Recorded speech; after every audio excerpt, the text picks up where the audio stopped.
ಅಷ್ಟೆಲ್ಲ ಸ್ಟ್ರೆಂತ್ ಇವತ್ತು ಕಡಿಮೆ ಆಗ್ಬಿಟ್ಟಿದ್ದಾರೆ. ಗೊತ್ತಿರೋದು ಎಷ್ಟಾದ್ರೂ ಇಲ್ಲ ಹೊರಗಡೆ ಇದ್ದಾರೆ.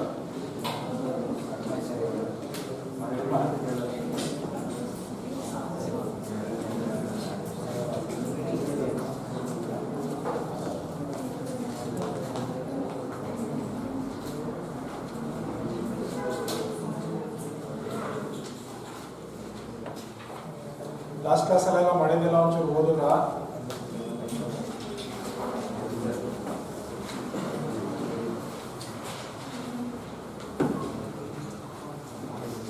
ಏನನ್ನಿಸ್ತಿದೆ ಹಿಸ್ಟ್ರಿ?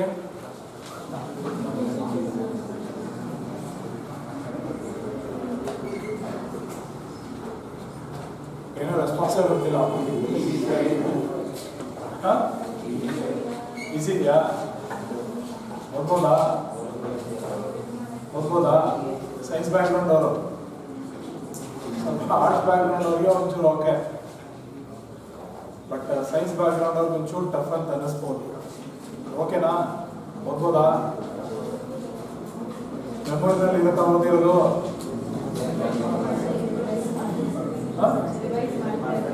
ರಿವೈಸ್ ಮಾಡ್ತಾನೆ ಇರಬೇಕು. ಸೈನ್ಸ್ ಥರ ಅಲ್ಲ ಅಂತ ಇದು. ಸೈನ್ಸಲ್ಲಿ ಏನೋ ಕೆಲವು ಪಾಯಿಂಟ್ಸ್ಗಳನ್ನ ಜ್ಞಾಪಕ ಇಟ್ಕೊಂಡ್ಬಿಟ್ರೆ ಸಾಕು, ಬಟ್ ಇದ್ರಲ್ಲಿ ಹಂಗಲ್ಲ.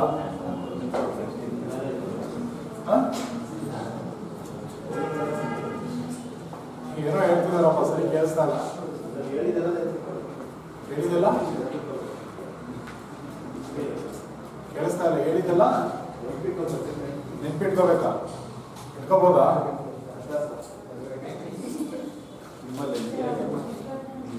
ಈಸಿ ಕಡಿಮೆ ಮಾಡೋಣ. ಎಕ್ಸಾಮ್ ಮಾಡೋದ ಒಂಚೂರು ಕಡಿಮೆ ಮಾಡೋಣ ಬಿಡಿ. ನೋಡಿ ಇವಾಗ ಮುಂದೋಗುತ್ತೆ ಅಂತ ತುಂಬ ಲೆಂತಿ ಆಗೋದ್ರೆ ಜಾಸ್ತಿ ಇನ್ಫಾರ್ಮೇಶನ್ ಅಂತ ಒಂಚೂರು ಕಡಿಮೆ ಮಾಡ್ಕೋಬೋದು. ಏನಿಲ್ಲ, ಇಲ್ಲ ಕಡಿಮೆ ಮಾಡಿ ಅಂದರೆ ಮಾಡ್ತೀವಿ ನಾವು. ಬಟ್ ಇನ್ನೊಂದ್ಸಲ ಜಾಸ್ತಿ ಮಾಡೋಣ, ಇದಕ್ಕಿಂತಲೂ ಜಾಸ್ತಿ.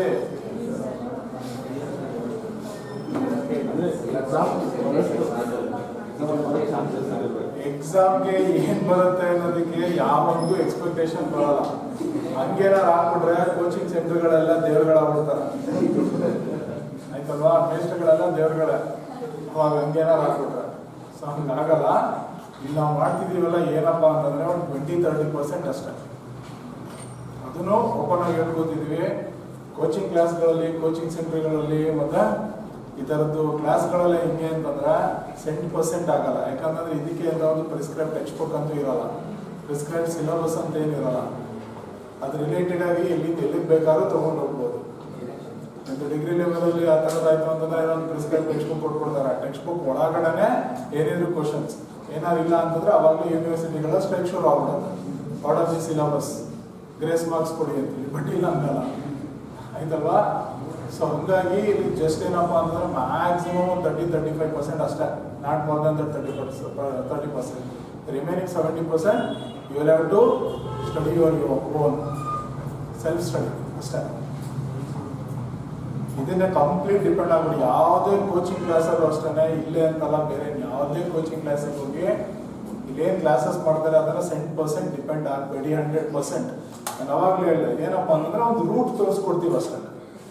ಇದಿದೆ ಸಿಲೆಬಸ್, ಹಿಂಗಿದೆ, ಈ ಥರದ್ದಿದೆ, ನೀವು ಈ ರೂಟಲ್ಲಿ ಹೋಗಿ ಅಂತಂದ್ರೆ ಅದ್ರ ಆ ಕಡೆ ಈ ಕಡೆ ಎಲ್ಲ ಇನ್ಫಾರ್ಮೇಷನ್ಸ್ಗಳಿರುತ್ತೆ. ಅದನ್ನು ಗ್ಯಾದರ್ ಮಾಡ್ಕೋತಾ ಹೋಗಿ, ಅವಾಗ ಇನ್ನೂ ಜಾಸ್ತಿ ಇನ್ಫಾರ್ಮೇಷನ್ ಸಿಗುತ್ತೆ, ಆಯ್ತಲ್ವಾ? ಹಂಗಾಯ್ತು ಅಂತಂದ್ರೆ ಅವಾಗ ನಿಮಗೆ ಪರ್ಫೆಕ್ಷನ್ ಅನ್ನೋದು ಬರುತ್ತೆ. ಇಲ್ಲೇನು ಹೇಳ್ಕೊಡ್ತೀವೋ ಇದೇ ಜಾಸ್ತಿ ಮರ್ತೋಗ್ಬಿಡುತ್ತೆ, ಅದು ಇದು ಅನ್ನೋದಿದ್ರೆ ಅದು ನಿಮ್ಮನೆ ಬರ. ಸೊ ಹಾಗಾಗಿ ಎಷ್ಟು ಮ್ಯಾಕ್ಸಿಮಮ್ ಓದೋಕ್ಕೆ ಸಾಧ್ಯನೋ ಅಷ್ಟು ಓದಿ, ಎಷ್ಟು ಇನ್ಫಾರ್ಮೇಷನ್ ಗ್ಯಾದರ್ ಮಾಡೋಕ್ಕೆ ಸಾಧ್ಯನೋ ಅಷ್ಟು ಗ್ಯಾದರ್ ಮಾಡಿ. ಓದಿರೋದೆಲ್ಲ ತಲೆನಲ್ಲಿ ಇರುತ್ತೆ ಅಂತಲ್ಲ, ಬಟ್ ಏನಪ್ಪ ಅಂತಂದ್ರೆ ಅಲ್ಲಿ ಗೊತ್ತಿಲ್ಲದಿರೋ ಕ್ವಶನ್ಸ್ಗಳು ಕೊಟ್ಟಾಗ ಗೆಸ್ ಮಾಡೋಕ್ಕಾದ್ರೂ ಏನೋ ಧೈರ್ಯ ಬೇಕು. ಅಲ್ಲಿ ಕ್ವಶನ್ ಪೇಪರ್ ನೋಡಿದ್ರೆ ಗೊತ್ತಾಗುತ್ತೆ ನಿಮ್ಗಳಿಗೆ. ಅಲ್ಲಿ ಹೋಗ್ಬಿಟ್ಟು ಕೂತ್ಕೊಂಡಾಗ ಆ ವರ್ಡ್ಗಳೇ ಕೇಳಿಲ್ಲ, ಏನಪ್ಪ ಇದು, ಎಲ್ಲಿ ಬರುತ್ತೆ ಇದು, ಹಿಂಗೆ ಏನು ಅಂತೇಳಿ ತಲೆ ಕೆಡ್ಸ್ಕೊಳ್ಳೋದು ಬಿಟ್ಟು ಇನ್ನೂ ಒಂಚೂರು ಓದಿದೆ, ಇದನ್ನೊಂದು ಗೆಸ್ ವರ್ಕ್ ಎಲ್ಲ ಮಾಡ್ಬೋದು, ಇದು ಇದೆ ಅದಕ್ಕೆ ರಿಲೇಟೆಡ್ ಏನು ಅಂತ ಕೂತ್ಕೊಂಡು ಒಂದು 2-3 ನಿಮಿಷನಾದ್ರು ಯೋಚನೆ ಮಾಡೋಷ್ಟಾದ್ರೂ ನೀವು ಒಂಚೂರು ಓದ್ಕೊಂಡ್ರೆ ಬೆಟರ್ ಆಯ್ತಲ್ವಾ. ಮೌರ್ಯ ಶುರು ಮಾಡಬೇಕಿತ್ತು ಅಂದ್ರೆ political history.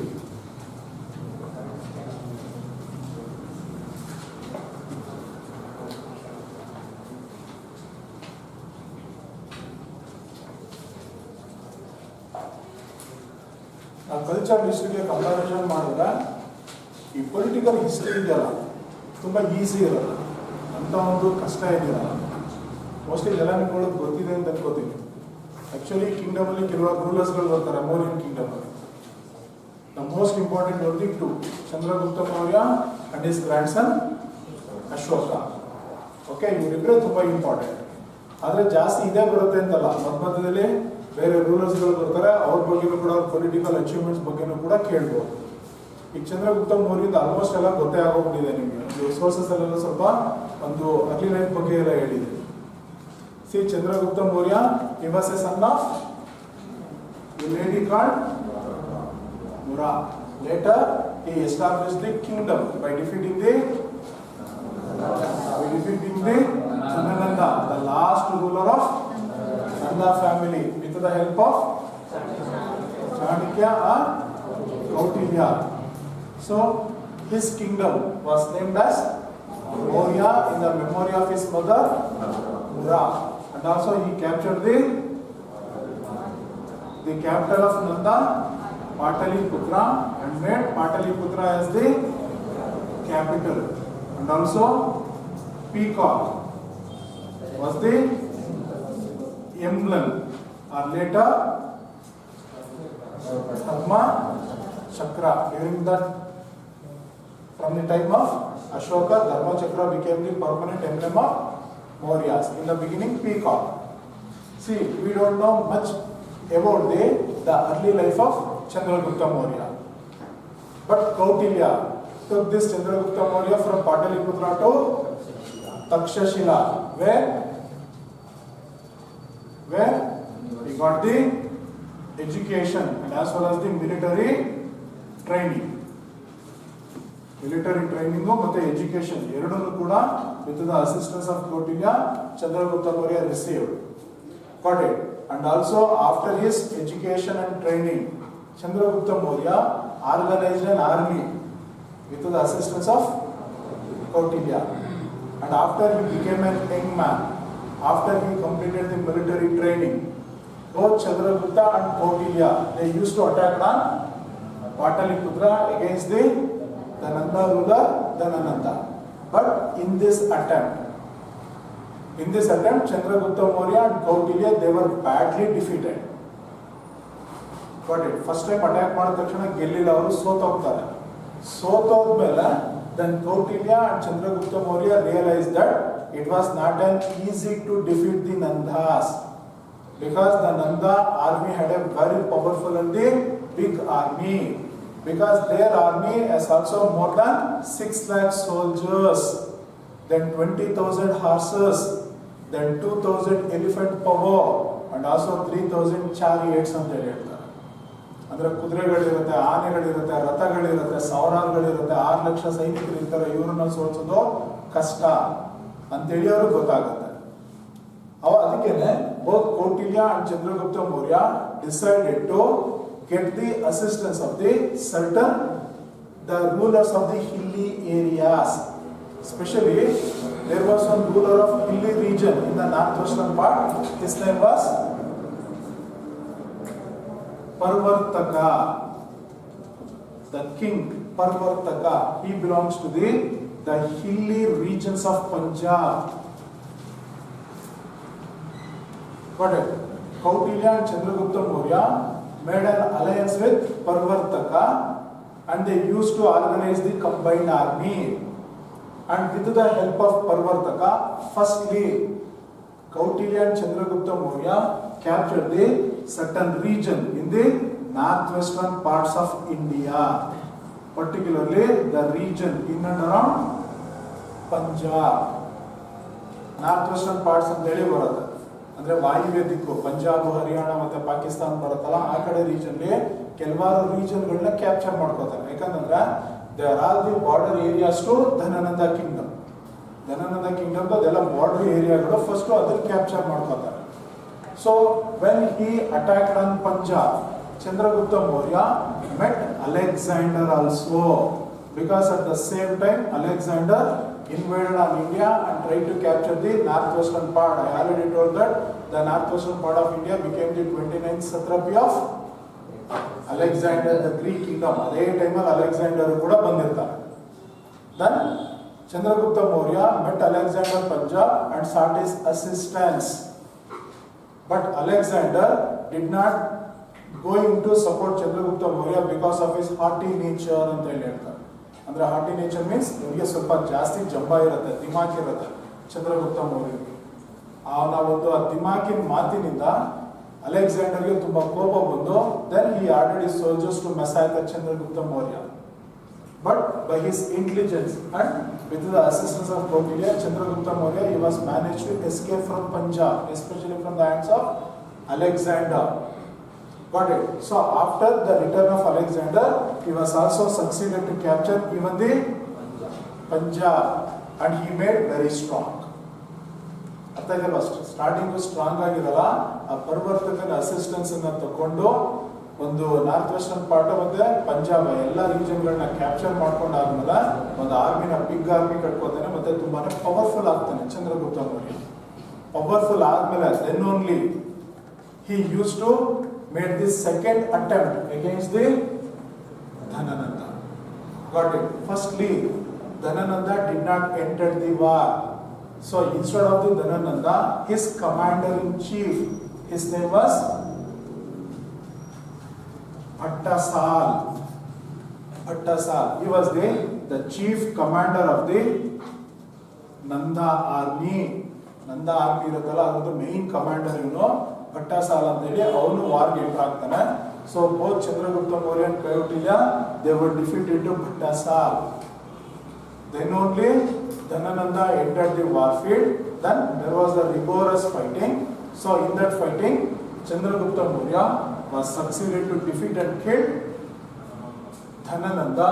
Not only killed Dhanananda, his entire family, including his wife, son, then close relatives, blood relatives, are well mercilessly massacred by Chandragupta Maurya and Kautilya, and then captured Pataliputra, and Pataliputra was continued as the capital. Then Pataliputra became the capital of even the Maurya kingdom also. So after defeating and killed Dhanananda, then Chandragupta Maurya established a new kingdom that is called Maurya kingdom. So this Maurya kingdom was established exactly in the year 324 BC. That is in the beginning of the 4th century BC. And this Chandragupta Maurya ruled over the Mauryan kingdom from 324 BC to around 300 BC and then. So idella the achievements made by Chandragupta before his accession, that is before his coronation. It was only after defeating the Nandas in 324 BC, Chandragupta Maurya established the Mauryan kingdom, and then his rule was started in India, and he ruled continuously for 23 to 24 years till 300 BC. Between 324 to 300 BC, that was the ruling period of Chandragupta Maurya, and this Chandragupta Maurya became the founder of Mauryan kingdom. Got it? So after he became the king, or he became the founder of the Mauryan kingdom, then only he made another war, particularly against the foreigners. This time, especially against the Greeks. The Greeks. See, in Alexander, on his way back to his capital was right near Babylon. So after the death of Alexander, then who became his successor in Greek kingdom? Who was the next successor of Alexander in Greek kingdom, that is in Macedonia?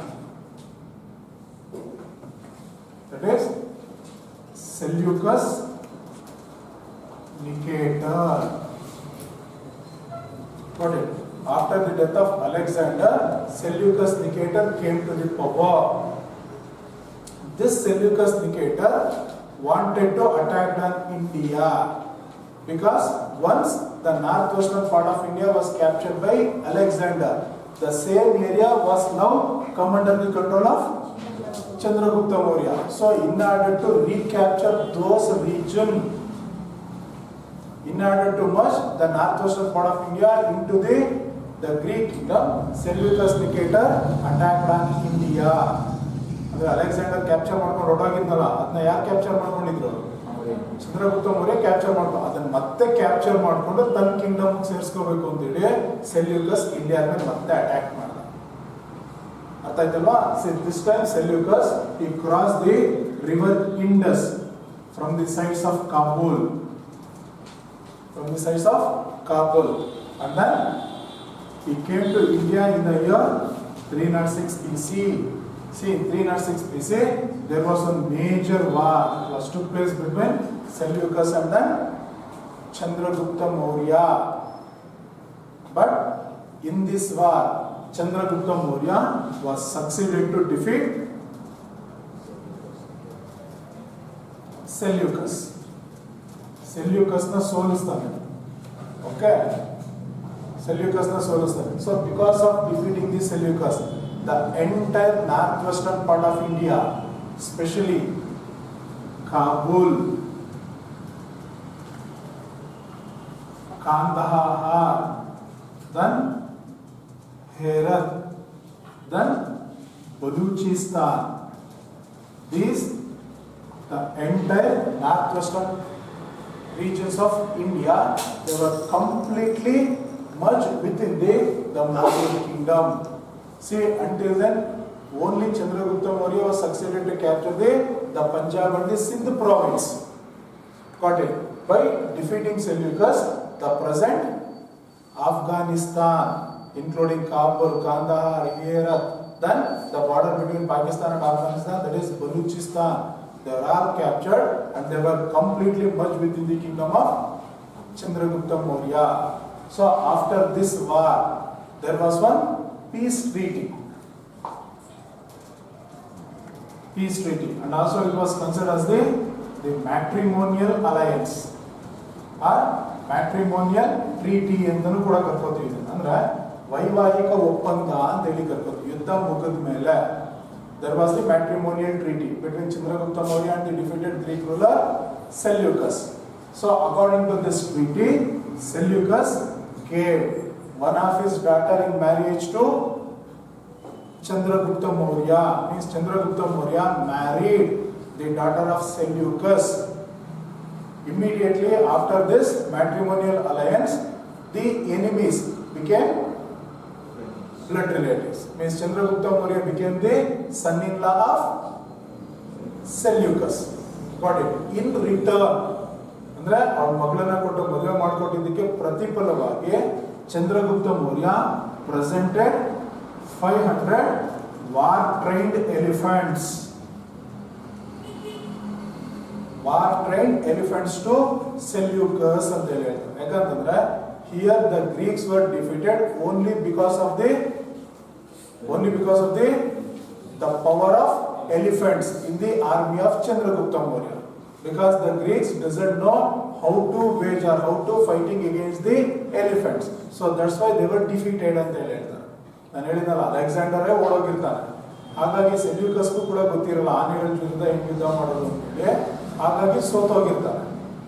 ಜೊತೆಗೆ ಯಾವಾಗ ಸೋತೋಗ್ತಾನೆ ಅವಾಗ ಚಂದ್ರಗುಪ್ತ ಮೌರ್ಯನೇ ಸೆಲ್ಯೂಕಸ್ಗೆ ಕೆಲವು gift ಕೊಡ್ತಾನೆ. ಏನಪ್ಪಾ ಅಂತಂದ್ರೆ 500 war trained elephants ಅಂತ ಹೇಳಿ ಕರಿತೀವಿ. ಅಂದ್ರೆ ಟ್ರೈನ್ ಅಪ್ ಆಗಿರುವಂತ ಎಲಿಫೆಂಟ್ಸ್ ಕೊಡ್ತಾನೆ. ಯಾಕಂತಂದ್ರೆ ಎಲಿಫೆಂಟ್ಸ್ ನೀವು ಯೂಸ್ ಮಾಡ್ಕೊಂಡು ಹೆಂಗ್ ಟೈಮ್ ಮಾಡೋದು, ಅದನ್ನ ಹೆಂಗ್ ಯೂಸ್ ಮಾಡ್ಕೊಳ್ಳೋದು ಅನ್ನೋದನ್ನ ಕಲ್ತ್ಕೊಳ್ಳಿ ಅಂತ ಹೇಳ್ಬಿಟ್ಟು 500 war elephants Chandragupta Maurya Seleucus ಕೊಡ್ತಾನೆ. ಇದರಿಂದಾಗಿ ಏನಾಯ್ತು, there was the close relationship between Greek and India, and it also helped to develop the commercial contact and the trade contact, and diplomatic contact was developed directly between the Greek and as well as India. So immediately after this matrimonial treaty, this Seleucus sent one of his ambassador, that is Greek ambassador by name Megasthenes.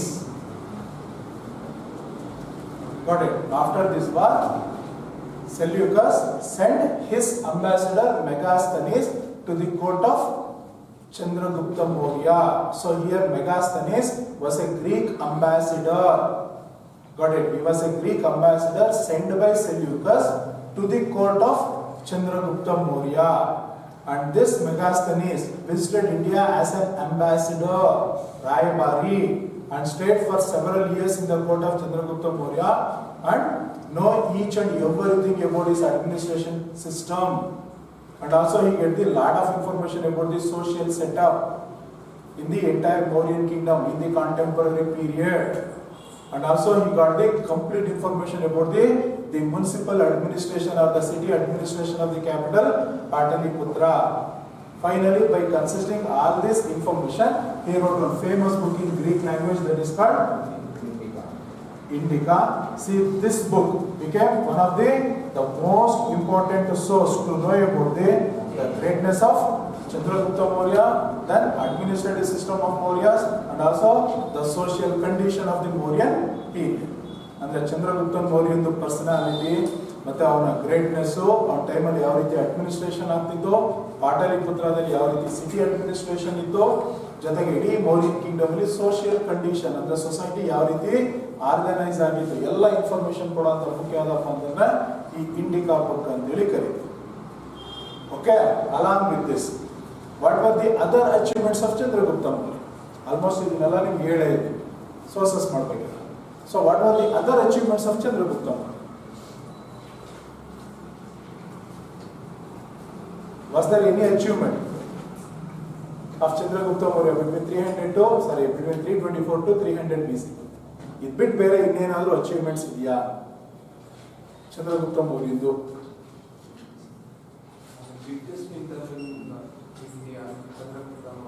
Okay, he created the biggest kingdom because even the British administrators also appreciated the kingdom of Chandragupta Maurya because they says that even it was not possible for the British to create such a biggest kingdom and the vast kingdom during the time of Mauryas ಅಂತ ಹೇಳ್ತಾರೆ. ಅಂತಂದ್ರೆ the kingdom of Chandragupta Maurya was even bigger than that of the Akbar's kingdom and as well as the British kingdom in India ಅಂತ. ಅಂದ್ರೆ ಬ್ರಿಟಿಷರು ಕೂಡ ಇಂಡಿಯಾದಲ್ಲಿ ಅಷ್ಟೊಂದು ದೊಡ್ಡ ಕಿಂಗ್ಡಮ್ ಅನ್ನ ಮಾಡಕ್ಕಾಗಲಿಲ್ಲ ಅಂತ ಬ್ರಿಟಿಷರ ಕೈಲೂ ಕೂಡ. ಮತ್ತೆ ಇನ್ನೊಂದು ಕಡೆ ಹೇಳ್ತೀವಿ Akbar, he was the most powerful sultan in the entire Indian history. And also he was considered as one of the great. See, in Indian history, we have only the two great rulers. We used to consider the great for only two rulers. One was Ashoka and another one was Akbar. ಇಬ್ರಿಗೆ ಮಾತ್ರ the great ಅಂತ ಹೇಳಿ ಕರ್ಕೋತೀವಿ, ಬೇರೆ ಇನ್ನೇನು ಕರೆಯಲ್ಲ. ಕನ್ನಡದಲ್ಲಿ ಮಹಾಶಯರು ಅಂತ ಹೇಳಿ ಕರೀತಾರೆ, ಈಸಿಯಾಗಿ ಹೇಳ್ಬೋದು. ಅಕ್ಬರ್ ಮಹಾಶಯ, ಅಶೋಕ ಮಹಾಶಯ. Akbar the great, Ashoka the great. The great ಅಂತ ಕರೆಯೋದು ಇಬ್ಬರನ್ನ ಮಾತ್ರ, ಬೇರೆ ಇನ್ಯಾರನ್ನು ಕರೆಯಲ್ಲ. ಅದಕ್ಕೆ ಬೇರೆ ಬೇರೆ ರೀಸನ್ಸ್ಗಳೇ ಬರುತ್ತೆ. ಸೊ ಅವನ ಕೈಲೂ ಕೂಡ ಅಕ್ಬರ್ ಕೈಲೂ ಕೂಡ ಅಷ್ಟೊಂದು ದೊಡ್ಡ ಕಿಂಗ್ಡಮ್ ಮಾಡೋಕ್ಕಾಗಲಿಲ್ಲ. ಅಷ್ಟೊಂದು ಬಿಗ್ಗೆಸ್ಟ್ ಕಿಂಗ್ಡಮ್ ಅನ್ನ ಮಾಡೋದು ಅಂತಂದ್ರೆ Chandragupta Maurya, because his kingdom was extended up to borders of Persia, that is borders of Iran, then here in the eastern side Bengal, and in the north except Kashmir, and also in the west Gujarat. What about in the south? There was a controversy. We don't know the exact information about the southern boundary of the Mauryas. Got it? Someone gives the different opinion about the southern boundary of the Mauryan kingdom. See, according to, there was one famous Indian historian by name Dr. Rai Chaudhary. He expressed one opinion that after defeating Seleucus in the northwestern and extending his kingdom up to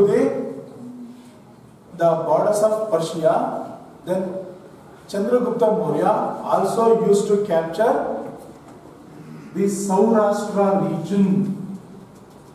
Saurashtra means Gujarat. Means even Gujarat was fell into the hands of Chandragupta Maurya. That became the part and parcel of the Mauryan kingdom. Means according to Rai Chaudhary, he was also succeeded to capture Gujarat. Then there was one famous inscription that is called. What was this inscription? Junagadh inscription or Junagadh inscription. Do you know the importance of this inscription? Junagadh. It was circulated by one Shakagula. Shakas. Shakas means they were the Persians, not the Indians. Okay. After that, they were migrated to India and established their kingdom in and around Delhi and as well as Mathura region. Delhi, Mathura and as well as Punjab region. ಅಲ್ಲಿ ಚಿಕ್ಕದೊಂದು Kingdom ಮಾಡ್ಕೊಂಡಿರ್ತಾರೆ, ತುಂಬಾ strong ಇರ್ತಾರೆ ಇವರು ಶಕಾಸ್. ಅದ್ರಲ್ಲಿ ಒಬ್ಬ famous ruler ಬರ್ತಾನೆ ರುದ್ರದಾಮನ್ ಅಂತೇಳಿ, ಒಂದು ಇನ್ಸ್ಕ್ರಿಪ್ಷನ್ ಅನ್ನು ಹೊರಡಿಸ್ತಾನೆ. He circulated one inscription. That inscription was discovered at a place called Junagadh province, Junagadh region in Gujarat. Okay, and for your kind information, it was in Sanskrit language. And also, it was the first Sanskrit inscription circulated in India. Junagadh inscription. Okay, Sanskrit language alida ನಮ್ಮ ಇಂಡಿಯಾದಲ್ಲೇ Sanskrit language ಅಲ್ಲಿ inscription ಅನ್ನು ಹೊರಡಿಸಿದಂತ ಮೊಟ್ಟ ಮೊದಲ ಶಾಸನ ಇದನ್ನೇ, ಅದು ಹೊರಡಿಸಿದವರು ರುದ್ರದಾಮ. Okay, according to this inscription, Rudradaman clearly explained that Chandragupta Maurya captured Saurashtra, and also to the Saurashtra region he appointed one governor called Pushyagupta, the governor of the Saurashtra region. Got it? Chandragupta Maurya, after capturing the Gujarat, then he appointed one provincial governor. His name was Pushyagupta. Pushyagupta was the provincial governor of Saurashtra appointed by Chandragupta Maurya. And afterwards, this Pushyagupta made one outstanding achievement in Junagadh region, especially in the deserts of Gujarat. That is called the construction of one famous lake that is called Sudarshana Lake. ಇದರದ್ದು ತುಂಬಾ references ಬರುತ್ತೆ ನಮ್ಮ ಹಿಸ್ಟ್ರಿನಲ್ಲಿ. ಮೌರ್ಯಾಸ್ ಮತ್ತು ಗುಪ್ತಾಸ್ ಟೈಮಲ್ಲಿ Sudarshan lake ಅಂತೇಳಿ ಒಂದು Junagadh region ಅಂತಂದ್ರೆ ಮರಳುಗಾಡು, ಅಲ್ಲೆಲ್ಲ ಡೆಸರ್ಟ್ ಬರುತ್ತೆ. ಡೆಸರ್ಟ್ ಮಧ್ಯದಲ್ಲಿ this Pushyagupta with the assistance of Chandragupta Maurya built or constructed one lake. The name of that lake was Sudarshana Lake, and this Sudarshana Lake became the main source of water, especially for drinking purpose and as well as irrigation purpose in this Junagadh region, according to this inscription circulated by Rudradaman. Later, the same lake was rebuilt and renovated by the later rulers, including Ashoka and as well as the Gupta rulers. But the construction of the Sudarshana Lake in the Gujarat province was, that credit goes to Chandragupta Maurya and as well as his governor Pushyagupta. That was another greatest achievement done by Chandragupta Maurya during his time.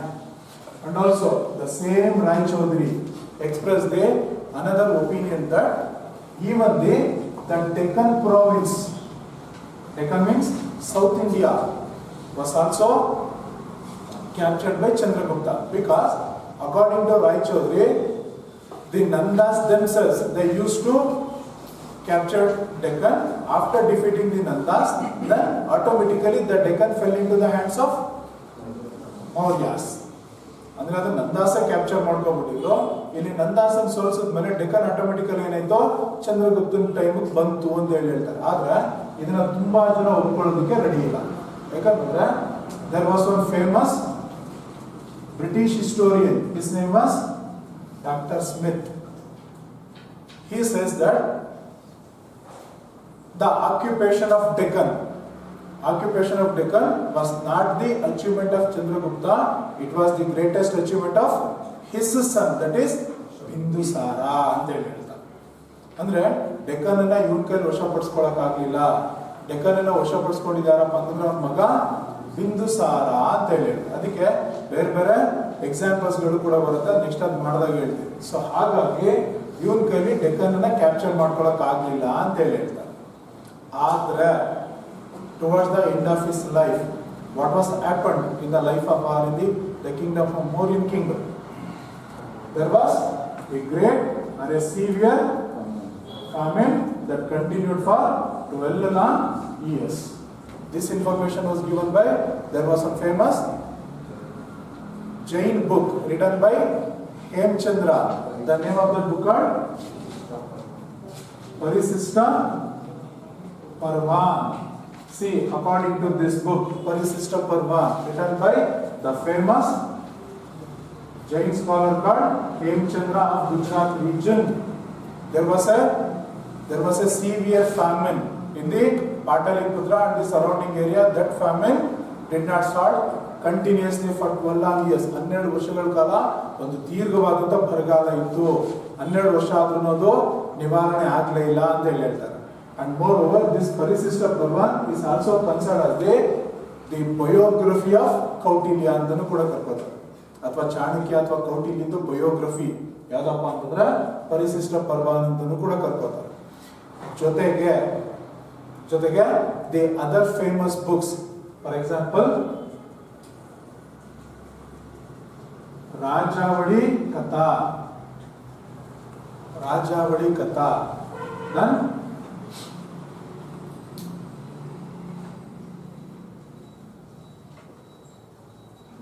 ಬೃಹತ್ ಕಥಾ ಕೋಶ, and then Bhadrabahu Charita. See, all these 3 books were written by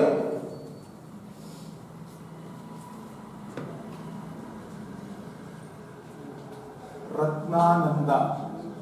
Got it? 3 books: Rajavali Katha, Brahat Katha Kosha, and then Bhadrabahu Charita, written by Ratnananda, a scholar. He also says that around 299 or 300 or 299 BC, Chandragupta Maurya was converted to Jainism and handed over his kingdom to his son Bindusara, and along with Bhadrabahu, he migrated to Shravanabelagola of south, where he undertook the one famous Jain sacrifice. Its name was Sallekkhana sacrifice for 12 years ಅಂತ ಹೇಳಿದ್ರು. ಅಂದ್ರೆ around 300 or 299 BC ನಲ್ಲಿ Kingdom ನ ಮಗನ ಕೊಟ್ಬಿಟ್ಟು south ಬರ್ತಾನೆ ಶ್ರವಣಬೆಳಗೊಳದಲ್ಲಿ ಸುಮಾರು 12 ವರ್ಷಗಳ ಕಾಲ ಅದಾದ್ಮೇಲೆ ಬದುಕಿದ್ದ. ಆ 12 ವರ್ಷದಲ್ಲಿ ಸಲ್ಲೇಖನ ಸ್ಯಾಕ್ರಿಫೈಸ್ ವ್ರತ ಅಂತ ಹೇಳ್ತಾರೆ. ಸಲ್ಲೇಖನ ವ್ರತ ಅಂದ್ರೆ sallekhana is nothing but fasting ಅಂತ ಹೇಳಿ ಅಷ್ಟೇ, ಉಪವಾಸ ಮಾಡಿ ಕೊನೆಗೆ ಮರಣ ಹೊಂದದ ಅಂತ ಹೇಳ್ತಾರೆ. ಅಂತಂದ್ರೆ towards the end of life he suffered a lot. He was very much angry because of the severe famine. Afterward, he changed his religion. He was converted from Hinduism to Jainism under the influence of Bhadrabahu. And according to Hemchandra and as well as Ratnananda and their books, he handed over his kingdom, or he appointed his son as the next successor. Then came to south, especially to Shravanabelagola, where he undertook this Sallekkhana and finally lost his life. So that was the main achievements that were happened in the life of Chandragupta Maurya between 324 to 300 BCE ಅಂತ ಹೇಳಿ ಕರ್ಬೋದು. ಓಕೆನಾ? Next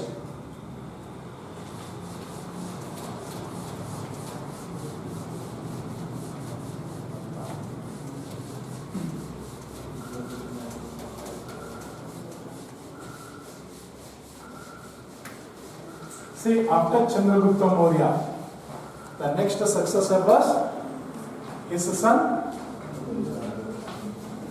Bindusara. Okay, what were his achievements? Bindusara ಅಂತ ಹೇಳಿ ಬರ್ತಾ. ಈಗ ಅಶೋಕ ಮೌರ್ಯ ಅಂತ ಬೇಕಾದ್ರೂ ಕರ್ಕೋಬಹುದು, ಆದ್ರೆ ಒರಿಜಿನಲ್ ನೇಮ್ ಅಶೋಕ. ಆದ್ರೆ ಚಂದ್ರಗುಪ್ತ ಅಂತಂದ್ರೆ ನಾವ್ ಏನಕ್ಕೆ ಚಂದ್ರಗುಪ್ತ ಮೌರ್ಯ ಅಂತ ಹೇಳಿ ಕರಿತೀವಿ ಅಂತಂದ್ರೆ, ತುಂಬಾ ಜನ ಚಂದ್ರಗುಪ್ತ ಅನ್ನೋರು ನೆಕ್ಸ್ಟ್ ರೂಲರ್ಸ್ ಬರ್ತಾರೆ. ಅರ್ಥ ಆಯ್ತಲ್ಲ? ಗುಪ್ತ ಕಿಂಗ್ಡಮ್ ಅಲ್ಲಿ ಚಂದ್ರಗುಪ್ತ ಫಸ್ಟ್ ಅಂತ ಹೇಳಿ ಬರ್ತಾನೆ, ಚಂದ್ರಗುಪ್ತ ಸೆಕೆಂಡ್ ಅಂತ ಹೇಳಿ ಬರ್ತಾರೆ, ಚಂದ್ರಗುಪ್ತ ಥರ್ಡ್ ಅಂತಾನು ಬರ್ತಾರೆ. ಅವಾಗ ಆ ಚಂದ್ರಗುಪ್ತನ ಈ ಚಂದ್ರಗುಪ್ತನ ಆ ಹಿಸ್ಟ್ರಿನಲ್ಲಿ ಕನ್ಫ್ಯೂಷನ್ ಆಗುತ್ತೆ ಅಂತ ಹೇಳ್ಬಿಟ್ಟು ಇವನಿಗೆ ಮೌರ್ಯ ಅಂತೇಳಿ ಸೇರಿಸ್ತಾರೆ. ಈಗ ಅಶೋಕ ಅಂತೇಳಿ ಅಂತ ಒಂದು ಮೇಜರ್ ರೂಲರ್ಸ್ ಯಾರು ಬರೋದೇ ಇಲ್ಲ ನಮ್ಮ ಇಂಡಿಯನ್ ಹಿಸ್ಟ್ರಿ. ಅದಕ್ಕೇನೆ ಅಶೋಕ, ನೀವು ಬೇಕಾದ್ರೆ ಕರ್ಕೋಬೋದು ಅಶೋಕ ಮೌರ್ಯ ಅಂತ ಕರ್ಕೋಬೋದು, ನೋ ಪ್ರಾಬ್ಲಮ್. ಬಿಂದುಸಾರನು ಅಷ್ಟೇ ಬಿಂದುಸಾರ ಮೌರ್ಯ ಅಂತೇಳಿ ಕರ್ಕೋಬೋದು. ಯಾಕಂದ್ರೆ ಬಿಂದುಸಾರ ಅಂತೇಳಿ ನಮ್ಮ ಹಿಸ್ಟ್ರಿನಲ್ಲಿ ಅಂತ ಒಂದು ಮೇಜರ್ ರೆಕಾರ್ಡ್ಸ್ಗಳು ಸಿಗೋದೇ ಇಲ್ಲ. ಒಬ್ಬನೇ ಒಬ್ಬ ಬಿಂದುಸಾರ ಬರುತ್ತೆ, ಅದಕ್ಕೆ ನಾನು ಬರೀ ಬಿಂದುಸಾರ ಅಂತ ಹೇಳಿ ಕರೀತಾರೆ. ನೀವು ಬೇಕಾದ್ರೆ ಬಿಂದುಸಾರ ಮೌರ್ಯ ಅಂತಲೂ ಸೇರ್ಕೋಬೋದು, ನೋ ಪ್ರಾಬ್ಲಮ್. ನೆಕ್ಸ್ಟ್ ಬಿಂದುಸಾರ, ಇವನ್ ರೂಲ್ ಎಲ್ಲಿಂದ ಇಲ್ಲಿವರೆಗೆ around 300 BC to 273 BC. That was the ruling period of Bindusara. Even achievements ಏನಿದೆ ಬಿಂದುಸಾರ?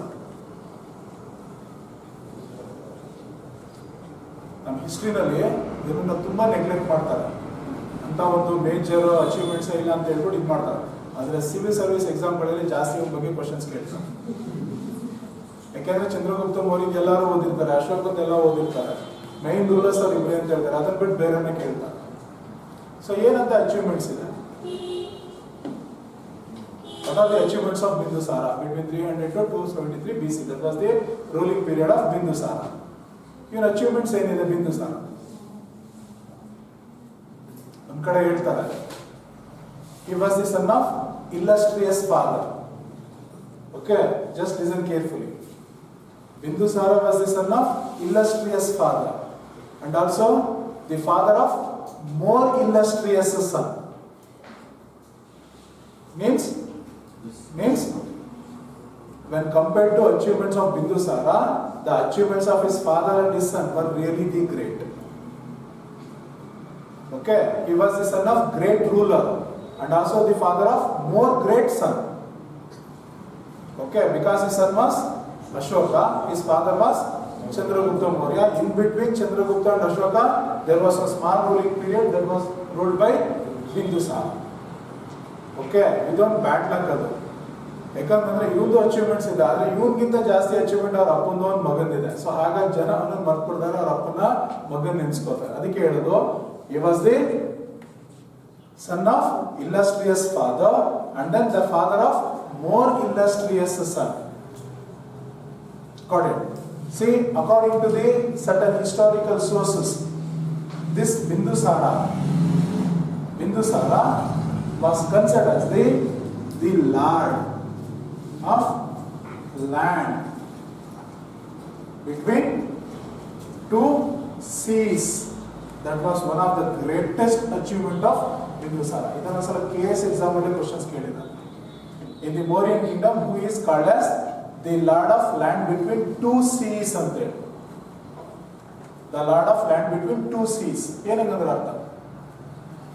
ಎರಡು ಸಮುದ್ರಗಳ ನಡುವೆ ಬರುವಂತ ಪ್ರದೇಶ ಇದೆಯಲ್ಲ, ಅದನ್ನ ಕ್ಯಾಪ್ಚರ್ ಮಾಡ್ಕೊಂಡವನು ಯಾರು? ಎರಡು ಸಮುದ್ರ ಅಂದ್ರೆ ಯಾವುದು? Eastern side, western side of India. Bay of Bengal in the east, then Arabian sea in the west. So that was the one of the most important and the greatest achievement of Bindusara. Means Bindusara was also a very able commander. He was a very strong ruler because he was born as a Yuvaraja. His father was the king who ruled over the entire India and built the biggest kingdom. And he got a very good military training. Naturally, he was very strong. But after handed over the kingdom to him by his father, then he successfully continued his kingdom because he also get the assistance from the same Brahmin, Kautilya or Chanakya. See, after they handed over kingdom to his son by Chandragupta, then Kautilya neglected Chandragupta because Chandragupta migrated to South India. Chandragupta Maurya put them Kautilya. Then he started to guide his son. That is Bindusara. Means Kautilya was not only the teacher or the prime minister of Chandragupta Maurya, and also he became the prime minister of his son Bindusara also. Kautilya Bindusarangu prime minister again continue ಮಾಡ್ತಾನೆ. So ಅದಕ್ಕೇನೆ that Kautilya is used to consider as one of his great ಅಂತ ಹೇಳಿ ಕರೀತಾರೆ. One of his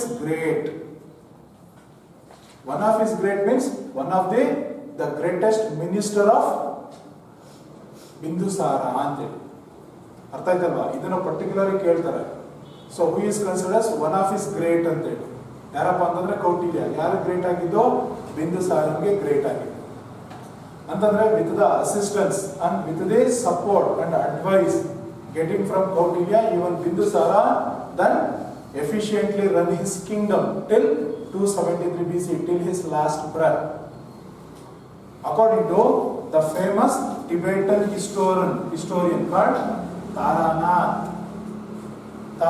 He wrote 2 books. Yesterday only I told that. Which are the 2 books written by Taranath? Arya Manjushri and Moola Kalpa. Okay, Arya Manjushri and Mool Kalpa. ಏನಕ್ಕೆ sources ಅಷ್ಟೊಂದು ಇದಾಗಿ ಮಾಡಿದೆ ಅಂತಂದ್ರೆ, detail ಆಗಿ ನಾನು ಅವಾಗಲೇ ಹೇಳಿದೆ, sources ನೀಟಾಗಿ ಕಲ್ತ್ಕೊಂಡ್ರೆ ಇಡೀ ಕಿಂಗ್ಡಮ್ನ ಕಲ್ತ್ಕೊಂಡ್ಬಿಡ್ಬೋದು. ಇಡೀ ಇಂಡಿಯನ್ ಹಿಸ್ಟ್ರಿ ಸೋರ್ಸಸ್ ನ ಕಲ್ತ್ಕೊಂಡ್ಬಿಟ್ರೆ ಹಿಸ್ಟ್ರಿ ಓದಲೇಬೇಕಾಗಿಲ್ಲ, ಎಲ್ಲ ಸೋರ್ಸಸ್ ಅಲ್ಲೇ ಬಂದ್ಬಿಡ್ತಾರೆ. ಅದೇ ಮೇನ್ ಇಂಪಾರ್ಟೆಂಟ್. ಅರ್ಥ ಆಗಿದೆ? ಹಾಗಾಗಿ ಮಧ್ಯ ಏನಾಗುತ್ತೆ, ಆ ಎಲ್ಲ ಸೋರ್ಸಸ್ಗಳು ಮಧ್ಯ ಬರ್ತಾ ಇರುತ್ತೆ. ನೀವು ಕನ್ಫ್ಯೂಷನ್ ಆಗ್ಬಾರ್ದು ಅಂತ ಹೇಳಿ ಸ್ಟಾರ್ಟಿಂಗ್ ಸೋರ್ಸಸ್ ನೋಡ್ಬಿಟ್ಟು ಆಮೇಲೆ ಇದನ್ನ ಮಾಡ್ತೀರ.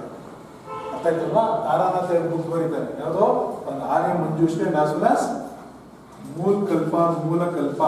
According to these 2 books, Taranath clearly explained that after he became the king, Bindusara attacked on the Deccan, that is on South India. He defeated the 16 rulers and the minister, and he captured the 16 main cities of South India, and he completely captured the land between 2 oceans of South India. That is, he became the lord of the entire south. The lord of the entire south means the credit of capturing the South India was not goes to Chandragupta, it goes to the Bindusara. Got it? ಬಿಂದುಸಾರನಿಗೆ ಹೋಗುತ್ತೆ ಇಡೀ. ಅದಕ್ಕೋಸ್ಕರ ಏನಂತ ಕರೀತಾರೆ? The lord of land between 2 seas ಅಂತ ಹೇಳಿ ಕರೀತಾರೆ. ಅಂದ್ರೆ south ಇಂಡಿಯಾನ capture ಮಾಡ್ಕೊಂಡು ಅಲ್ಲಿದ್ದಂತ 16 ರೂಲರ್ಸ್ ಬರುವಂತ ಪ್ರೈಮ್ ಮಿನಿಸ್ಟರ್ಗಳನ್ನ ಮತ್ತೆ 16 ಸಿಟೀಸ್ ನ ಕ್ಯಾಪ್ಚರ್ ಮಾಡ್ಕೊಂಡು ಇಡೀ ಆ ಸೌತ್ ಇಂಡಿಯಾ ಏನಿದೆ ಅದನ್ನ ಕ್ಯಾಪ್ಚರ್ ಮಾಡ್ಕೊಂಡು ಮೌರ್ಯನ್ ಕಿಂಗ್ಡಮ್ಗೆ ಎಕ್ಸ್ಟೆಂಡ್ ಮಾಡ್ಕೊಂಡ, ಅಂದ್ರೆ ಮೌರ್ಯನ್ ಕಿಂಗ್ಡಮ್ಗೆ ಅದನ್ನ ಸೇರಿಸ್ಕೊಂಡ ಅಂತ ಹೇಳಿ ಹೇಳ್ತಾರೆ. ಮತ್ತೆ ಇದ್ರ ಬಗ್ಗೆ ನಾನು ಅವಾಗಲೇ ಹೇಳಿದೆ, ಒಂದು ಕಾಂಟ್ರವರ್ಸಿ ಇದೆ ಅಂತ ಹೇಳಿ. ಯಾಕೆಂದ್ರೆ ಚಂದ್ರಗುಪ್ತ ಮೌರ್ಯ ಸೌತ್ ಬಂದಿದ್ದನ್ನು ಕೂಡ ಅದೇನು ಇಂಡಿಕೇಟ್ ಮಾಡುತ್ತೆ? That is the extension of southern boundary of Maurya still Mysuru region ಅಂತ ಹೇಳಿ. ಅರ್ಥ ಆಯ್ತಲ್ಲ? ಆದ್ರೆ ಪರ್ಫೆಕ್ಷನ್ ಇಲ್ಲ ಅದ್ರ ಬಗ್ಗೆ. ಹಾಗಾದ್ರೆ ಮೈಸೂರು ರೀಜನ್ ಅವ್ರಿಗೆ ಆಲ್ರೆಡಿ ಕ್ಯಾಪ್ಚರ್ ಮಾಡ್ಕೊಂಡಿದ್ದ ಅಂದ್ರೆ why he was called so? Why Bindusara was called as the land of the lord of land between 2 seas? ಅರ್ಥ ಆಯ್ತಲ್ವಾ? ಸೊ ಹಾಗಾಗಿ ಅದ್ರ ಬಗ್ಗೆ ಪರ್ಫೆಕ್ಷನ್ ಇಲ್ಲ. ಒಟ್ಟು ಬಂದ ಶ್ರವಣ ಬೆಳಗೊಳಕ್ಕೆ ಯಾಕೆ ಬಂದ ಇನ್ಫಾರ್ಮೇಶನ್ ಇಲ್ಲ ಹಿಸ್ಟ್ರಿನಲ್ಲಿ. ಒಟ್ಟ ಶ್ರವಣ ಬೆಳಗೊಳಕ್ ಬಂದ, ಏನೋ ಒಂದು ಸೂಟಬಲ್ ಪ್ಲೇಸ್ ಅಂತ ಅನ್ನಿಸ್ತೋ ಏನೋ, ಸೊ ಅವ್ನು ಬಂದು ಇಲ್ಲಿ ಸೆಟ್ಲ್ ಆದ, ಸೊ ಅದನ್ನ ಮಾಡ್ದ, ಮರಣ ಹೊಂದದ. ಆದ್ರೆ ರಿಯಲ್ ಆಗಿ according to historical record south India was captured by Bindusara ಅಂತ ಹೇಳಿ ಕರ್ಬೋದು. Okay, so that was one of the achievement. Then what were is other achievements? ಇನ್ನೇನು ಅಚೀವ್ಮೆಂಟ್ಸ್ ಇದ್ದಾಗ Bindusara? See, there was one revolt took place during the time of Bindusara, that is called the revolt of Taxila, that is Takshashila. Okay, at Takshashila was one of the greatest educational center during the Mauryas. Got it? Because there was one university, Takshashila University, that was started during the time of Nandas. And that university became the main educational center or the learning center during the Mauryas. And at Takshashila there was one revolt took place. This revolt took place mainly because of the certain misdeeds done by his ministers ಅಂತ ಹೇಳಿ ಕರೀತಾರೆ. ಅಂದ್ರೆ Bindusara ministers ಗಳು ಕೆಲವಾರು ತಪ್ಪುಗಳನ್ನ ಮಾಡ್ತಾರೆ. ಆ ತಪ್ಪುಗಳು ಮಾಡಿದ್ರಿಂದಾಗಿ ತಕ್ಷಶಿಲಾದಲ್ಲಿ ಒಂದು ರಿವೋಲ್ಟ್ ಆಯ್ತು. Got it? The revolt took place at Takshashila during the time of Bindusara because of the misdeeds of his ministers. So in order to suppress this revolt, Bindusara sent one of his able son called Ashoka. So finally Ashoka was appointed as the provincial governor of the Takshashila province. during the time of his father Bindusara. Got it? So this Ashoka was succeeded to suppress the revolt and killed the people who led that revolt and made the Takshashila very safe. Means another greatest achievement of Bindusara was the suppression of the internal revolt at Takshashila with the help of his son Ashoka ಅಂತ ಹೇಳಿದ್ದಾರೆ. ಅಂದ್ರೆ ಅಶೋಕನ ನೆರವಿನಿಂದ, ಅಂದ್ರೆ ಅಶೋಕನ ಸಹಾಯ ಪಡ್ಕೊಂಡು, ಯಾಕಂದ್ರೆ ತನ್ನ ಮಗ ಅಶೋಕನನ್ನ ಅಲ್ಲಿಗೆ ಪ್ರೊವಿನ್ಷಿಯಲ್ ಗವರ್ನರ್ ಕಳಿಸ್ತಾನೆ. ಕೊನೆ ಅಶೋಕ ಇದ್ದಂಥವ್ರು ಎಲ್ಲಾನು ಅಂದ್ರೆ ಎನಿಮೀಸ್ನೆಲ್ಲ ಸಾಯಿಸಿ ಅಲ್ಲಿ ತಕ್ಷಶಿಲಾನ ಸೇಫ್ ಮಾಡ್ತಾನೆ. ಅಂದ್ರೆ ರಿವೋಲ್ಟ್ ಏನ್ ನಡೀತೋ ಆ ರಿವೋಲ್ಟ್ ಅನ್ನ ಸ್ಟಾಪ್ ಮಾಡಿ ಅಲ್ಲಿ ಮತ್ತೆ ಶಾಂತಿನ ಎಸ್ಟಾಬ್ಲಿಷ್ ಮಾಡಿದ್ದು ಕೂಡ ಒಂದು ಗ್ರೇಟೆಸ್ಟ್ ಅಚೀವ್ಮೆಂಟ್. ಯಾವುದು? ಬಿಂದುಸಾರದ್ದು ಅಂತ ಹೇಳಿ ಇದಾಗಿದೆ. Then what were his other achievements? Bindusara. See, this Bindusara made so many, actually he made 3 attempts to capture the state of Kalinga. See, the Kalinga is a very rich province, lies between the river Godavari and Suvarna Rekha. Okay, one of the feudatory, one of the tributary of river Mahanadi. Godavari ಮತ್ತೆ ಮಹಾನದಿ ಅಂತ ಹೇಳಿರ್ತಾರೆ. ಮಹಾನದಿಗೆ ಒಂದು tributary ಬರುತ್ತೆ ಸುವರ್ಣ ರೇಖಾ ಅಂತ ಹೇಳಿ. ಆ ಗೋದಾವರಿ ಮತ್ತೆ ಸುವರ್ಣ ರೇಖಾ ನದಿಗಳ ನಡುವೆ ಬರುವಂತ ಒಂದು wealthy province Kalinga. There was one independent kingdom. Okay, it was not included in the kingdom of Mauryas. So in order to capture the Kalinga, then Bindusara made 3 attempts. In all the 3 attempts he was failed. He was not succeeded to capture Kalinga. Okay, that was one of the failure of Bindusara.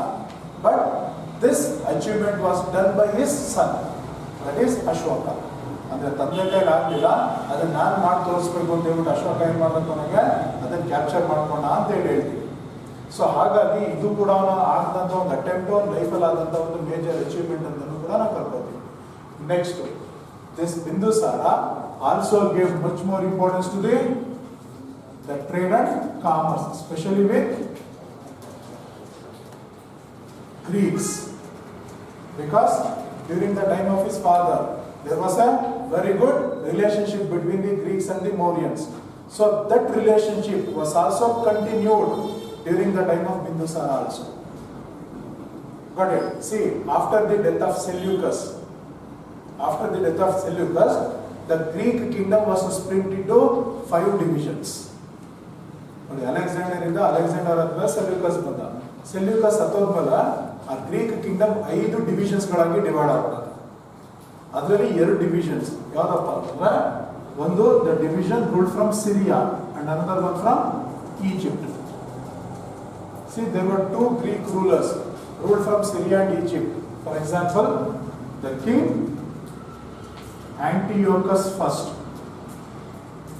the Greek king Antiochus I ruled from Syria, and another Greek king called Ptolemy Philadelphus.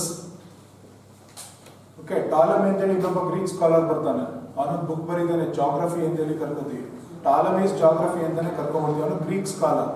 ಇವನು Ptolemy ಫಿಲಾಡೆಲ್ಫಸ್. He was a Greek ruler ruled from Egypt. Okay, these 2 Greek rulers maintained a very good relationship with Bindusara. Because of this relationship, this Antiochus sent one of his ambassadors to the court of Bindusara. His name was Deimachus, just like Megasthenes sent by Seleucus. ಅರ್ಥ ಆಯ್ತಲ್ಲ? Seleucus ಮೆಗಾಸ್ಥನಿಸ್ ನ ಯಾರು court ಕಳಿಸಿದ? Chandragupta Mauryan court ಕಳಿಸಿದ್ರೆ, ಇನ್ನಿಬ್ರು Greek rulers ಬಿಂದುಸಾರನ್ ಕೋರ್ಟ್ಗೆ ತನ್ನ ambassadors ನ ಕಳಿಸ್ಕೊಡ್ತಾರೆ. ಯಾರಪ್ಪ ಅಂತಂದ್ರೆ, ಒಬ್ಬ ಆಂಟಿಯೋಕಸ್ ಫಸ್ಟ್ ಅಂತ ಹೇಳಿ ruled from Syria, and another Ptolemy Philadelphus ruled from Egypt. ಅದರಲ್ಲಿ ಆಂಟಿಯೋಕಸ್ ಫಸ್ಟ್ ಅನ್ನೋನು ತನ್ನ ಒಬ್ಬ ಅಂಬಾಸಿಡರ್ ದೈಮಾಕಸ್ ನ ಕಳಿಸ್ಕೊಡ್ತಾನೆ. ಯಾರ ಆಸ್ಥಾನಕ್ಕೆ? ಬಿಂದುಸಾರನ ಆಸ್ಥಾನಕ್ಕೆ. ಮತ್ತೆ ಇನ್ನೊಬ್ಬ ಡಯೋನಿಷಿಯಸ್ another Greek ambassador was sent by Ptolemy Philadelphus. Means during the time of Bindusara, the two Greek ambassadors visited his kingdom. Deimachus sent by Antiochus I of Syria, then Dionysius sent by Ptolemy Philadelphus of Egypt. Means there was a very good relationship. Means Bindusara also maintained a very good friendly and the commercial relationship with the Western world, that is to the Greek kingdom. That was another greatest achievement of Bindusara. ನೋಡಿ ಅವ್ನ ತಂದೆ ಶುರು ಮಾಡಿದ್ದನ್ನ ಹಾಳು ಮಾಡಕ್ ಹೋಗ್ಲಿಲ್ಲ, ಅದನ್ನೇನ್ ಮಾಡಿದ continue ಮಾಡಿ develop ಮಾಡ್ತಾನೆ. ಇದು ಅಶೋಕನ ಟೈಮಲ್ಲಿ ಮತ್ತಷ್ಟು ಡೆವಲಪ್ ಆಗುತ್ತೆ. ಓಕೆ, ಸೊ ಇದಿಷ್ಟು ಬಿಂದುಸಾರದ ಮೇನ್ ಅಚೀವ್ಮೆಂಟ್ಸ್ಗಳು ಅಂತ ಹೇಳಿ ಕರ್ಕೊಂಡು. ಆದ್ರೆ ಅದ್ರಲ್ಲಿ ಜಾಸ್ತಿ ಕೇಳೋದಿದೆ ಇದು, ಮತ್ತೆ ಈ ಪಾರ್ಟ್ ಏನ್ ಬರುತ್ತೋ ಇದು ಜಾಸ್ತಿ ಕೇಳುತ್ತೆ. ಅಂದ್ರೆ ಸೌತ್ ಇಂಡಿಯನ್ ಕ್ಯಾಪ್ಚರ್ ಮಾಡ್ಕೊಂಡಿದ್ದು ಮತ್ತೆ ಗ್ರೀಕ್ ಕಿಂಗ್ಡಮ್ ಜೊತೆಗೆ ಅವನೊಂದು ರಿಲೇಶನ್ಶಿಪ್ ಅನ್ನು ಡೆವಲಪ್ ಮಾಡ್ಕೊಂಡಿದ್ದು. See, around 273 he was died. Then after his death, then his son Ashoka came to the power.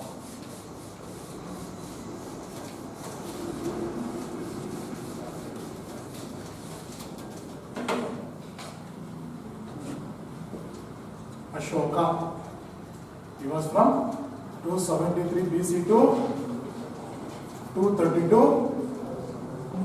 BC. 273 ಇಂದ 232, ಅಂದರೆ for almost 40 years. See, these 40 years, the 40 years rule of the Ashoka was known for peace, non-violence, then welfare, then development. In the entire history of ancient India, because in these 40 years there were no any major violence activities in India, and also there was completely peaceful in the entire India. There was totally non-violence, and also the people lead a very happy life with prosperity. All types of economic activities were highly developed, including the cultivation, then trade, commerce, handicraft, each and everything were highly developed. So this period in our ancient Indian history was considered as the period of welfare. Means Ashoka converted his kingdom in those 40 years as the welfare state. Welfare state. ಕನ್ನಡದಲ್ಲಿ ಸುಖಿ ರಾಜ್ಯ ಅಂತ ಹೇಳಿ ಹೇಳ್ತಾರೆ. ಈ chapter ಶುರು ಮಾಡೋಕ್ಕೂ ಮುಂಚೆ I want to know what is welfare state. Looks towards the welfare of its people. I'm asking about welfare. What is the meaning of welfare? He converted his kingdom into welfare state. Welfare state convert ಮಾಡ್ದ. ಅರ್ಥ ಆಯ್ತಲ್ಲ, ಅಂದ್ರೆ ಸುಖಿ ರಾಜ್ಯ ಆಗಿ convert ಆಯ್ತು. ಹಂಗಂದ್ರೆ ಅರ್ಥ ಏನು? What is the concept of this welfare state? Because during the time of independence, our beloved father of our country, Gandhi had one great dream to make India as Ram Rajya. In the same concept of this welfare state started by Ashoka. They are nothing but the same. Okay? They are one and the same. Both Ram Rajya and welfare state are one and the same. Then what do you mean by that? ನೋಡಿ, ಅದರ independence ಟೈಮಲ್ಲಿ 20th ಸೆಂಚುರಿಯಲ್ಲಿ ಕನ್ಸ್ಕೊಂಡಿದ್ವಿ ನಾವು ಇಂಡಿಯಾನ ರಾಮರಾಜ್ಯ ಮಾಡಬೇಕು ಅಂತೇಳಿ. ಆದರೆ ಅದನ್ನ ಸಾವಿರಾರು ವರ್ಷಗಳಿಂದಲೇ ಮಾಡಿ ತೋರಿಸ್ಕೊಟ್ಟವನು ಯಾರೋ ಅಶೋಕ. ಅದನ್ನ ವೆಲ್ಫೇರ್ ಸ್ಟೇಟ್ ಅಂತೇಳಿ ಕರೀತೀವಿ. ಏನೇನಂತಂದ್ರೆ ವೆಲ್ಫೇರ್ ಸ್ಟೇಟ್ ಅಂತ ಬೇಸಿಕ್ ಫೆಸಿಲಿಟೀಸ್ ಕೊಟ್ಟಿದ್ರಿಂದಾಗ ಏನಾಯ್ತು? ಬೇಸಿಕ್ ಫೆಸಿಲಿಟೀಸ್ ಕೊಟ್ಟ, ಅದರಿಂದ ಏನಾಯ್ತು? Overall concept, what is the total concept or the total aim of the welfare state? In one simple word or in one simple sentence. Equality to all. Equality to all. That. Public interest ಬಗ್ಗೆ concentration ಮಾಡ್ತಾರೆ. Public interest ಜೊತೆ concentrate ಮಾಡೋದು. ಅದರಿಂದಾಗಿ ಏನಾಯ್ತು? Standard of living ಜಾಸ್ತಿ ಆಯ್ತು. Standard of living ಜಾಸ್ತಿ ಆಯ್ತು ಅಂದ್ರೆ ಏನಂತ? ಎಲ್ಲರೂ ಡೆವಲಪ್ ಆಗಕ್ಕೆ ಶುರು ಮಾಡಿದ್ರು. ಎಲ್ಲರೂ ಡೆವಲಪ್ ಆಯ್ತು. ಡೆವಲಪ್ ಆಗಿದ್ರಿಂದಾಗ ಏನಾಯ್ತು? ಅಲ್ಟಿಮೇಟ್ ಗೋಲ್ ಅನ್ನೋದೊಂದು ಇರುತ್ತಲ್ವಾ, ಡೆವಲಪ್ಮೆಂಟ್ ಆದ್ರೆ ಅಲ್ಟಿಮೇಟ್ ಏನ್ ಸಿಗುತ್ತೆ? I want that answer. The ultimate answer. ಎಲ್ಲರೂ ಪೀಸ್ಫುಲ್ ಆಗಿರ್ತಾರೆ. ಎಲ್ಲರೂ ಪೀಸ್ಫುಲ್ ಆಗಿರ್ತಾರೆ. Simple. Welfare state is nothing but giving maximum happiness to maximum number of people. That's it. Maximum happiness to maximum number of people. That is the main goal. That is the main concept of welfare state. ನೋಡಿ, ಶ್ರೀಮಂತಿಕೆ ಸಿಕ್ಕರೆ ಏನಾಗುತ್ತೆ? ಸಂತೋಷ ಸಿಗುತ್ತೆ. ಅವತ್ತರ ultimate ಅಲ್ಲಿ ಏನೋ happiness. Development ಆದ್ರೆ ಏನಾಗುತ್ತೆ? Kingdom rich ಆಗುತ್ತೆ, ಪ್ರಾಸ್ಪರಿಟಿ ಆಗುತ್ತೆ. ಅಲ್ಟಿಮೇಟ್ ಏನು? ಹ್ಯಾಪಿನೆಸ್. ಅದಕ್ಕೆ ಹೇಳೋದು ಏನಪ್ಪ ಅಂತಂದ್ರೆ the main concept of the welfare state of Ashoka was giving maximum happiness to maximum number of people. Okay, ಇದನ್ನ ಕೊಟ್ಟಂತವ್ನು ಯಾರಪ್ಪ ಅಂತಂದ್ರೆ ಇಡೀ ಇಂಡಿಯಾದಲ್ಲಿ one and only ruler was Ashoka. So that was the period between 273 to 232 BCE. You already know that he was the son and successor of Bindusara. See, according to the Ceylon Chronicles, the epics of Ceylon.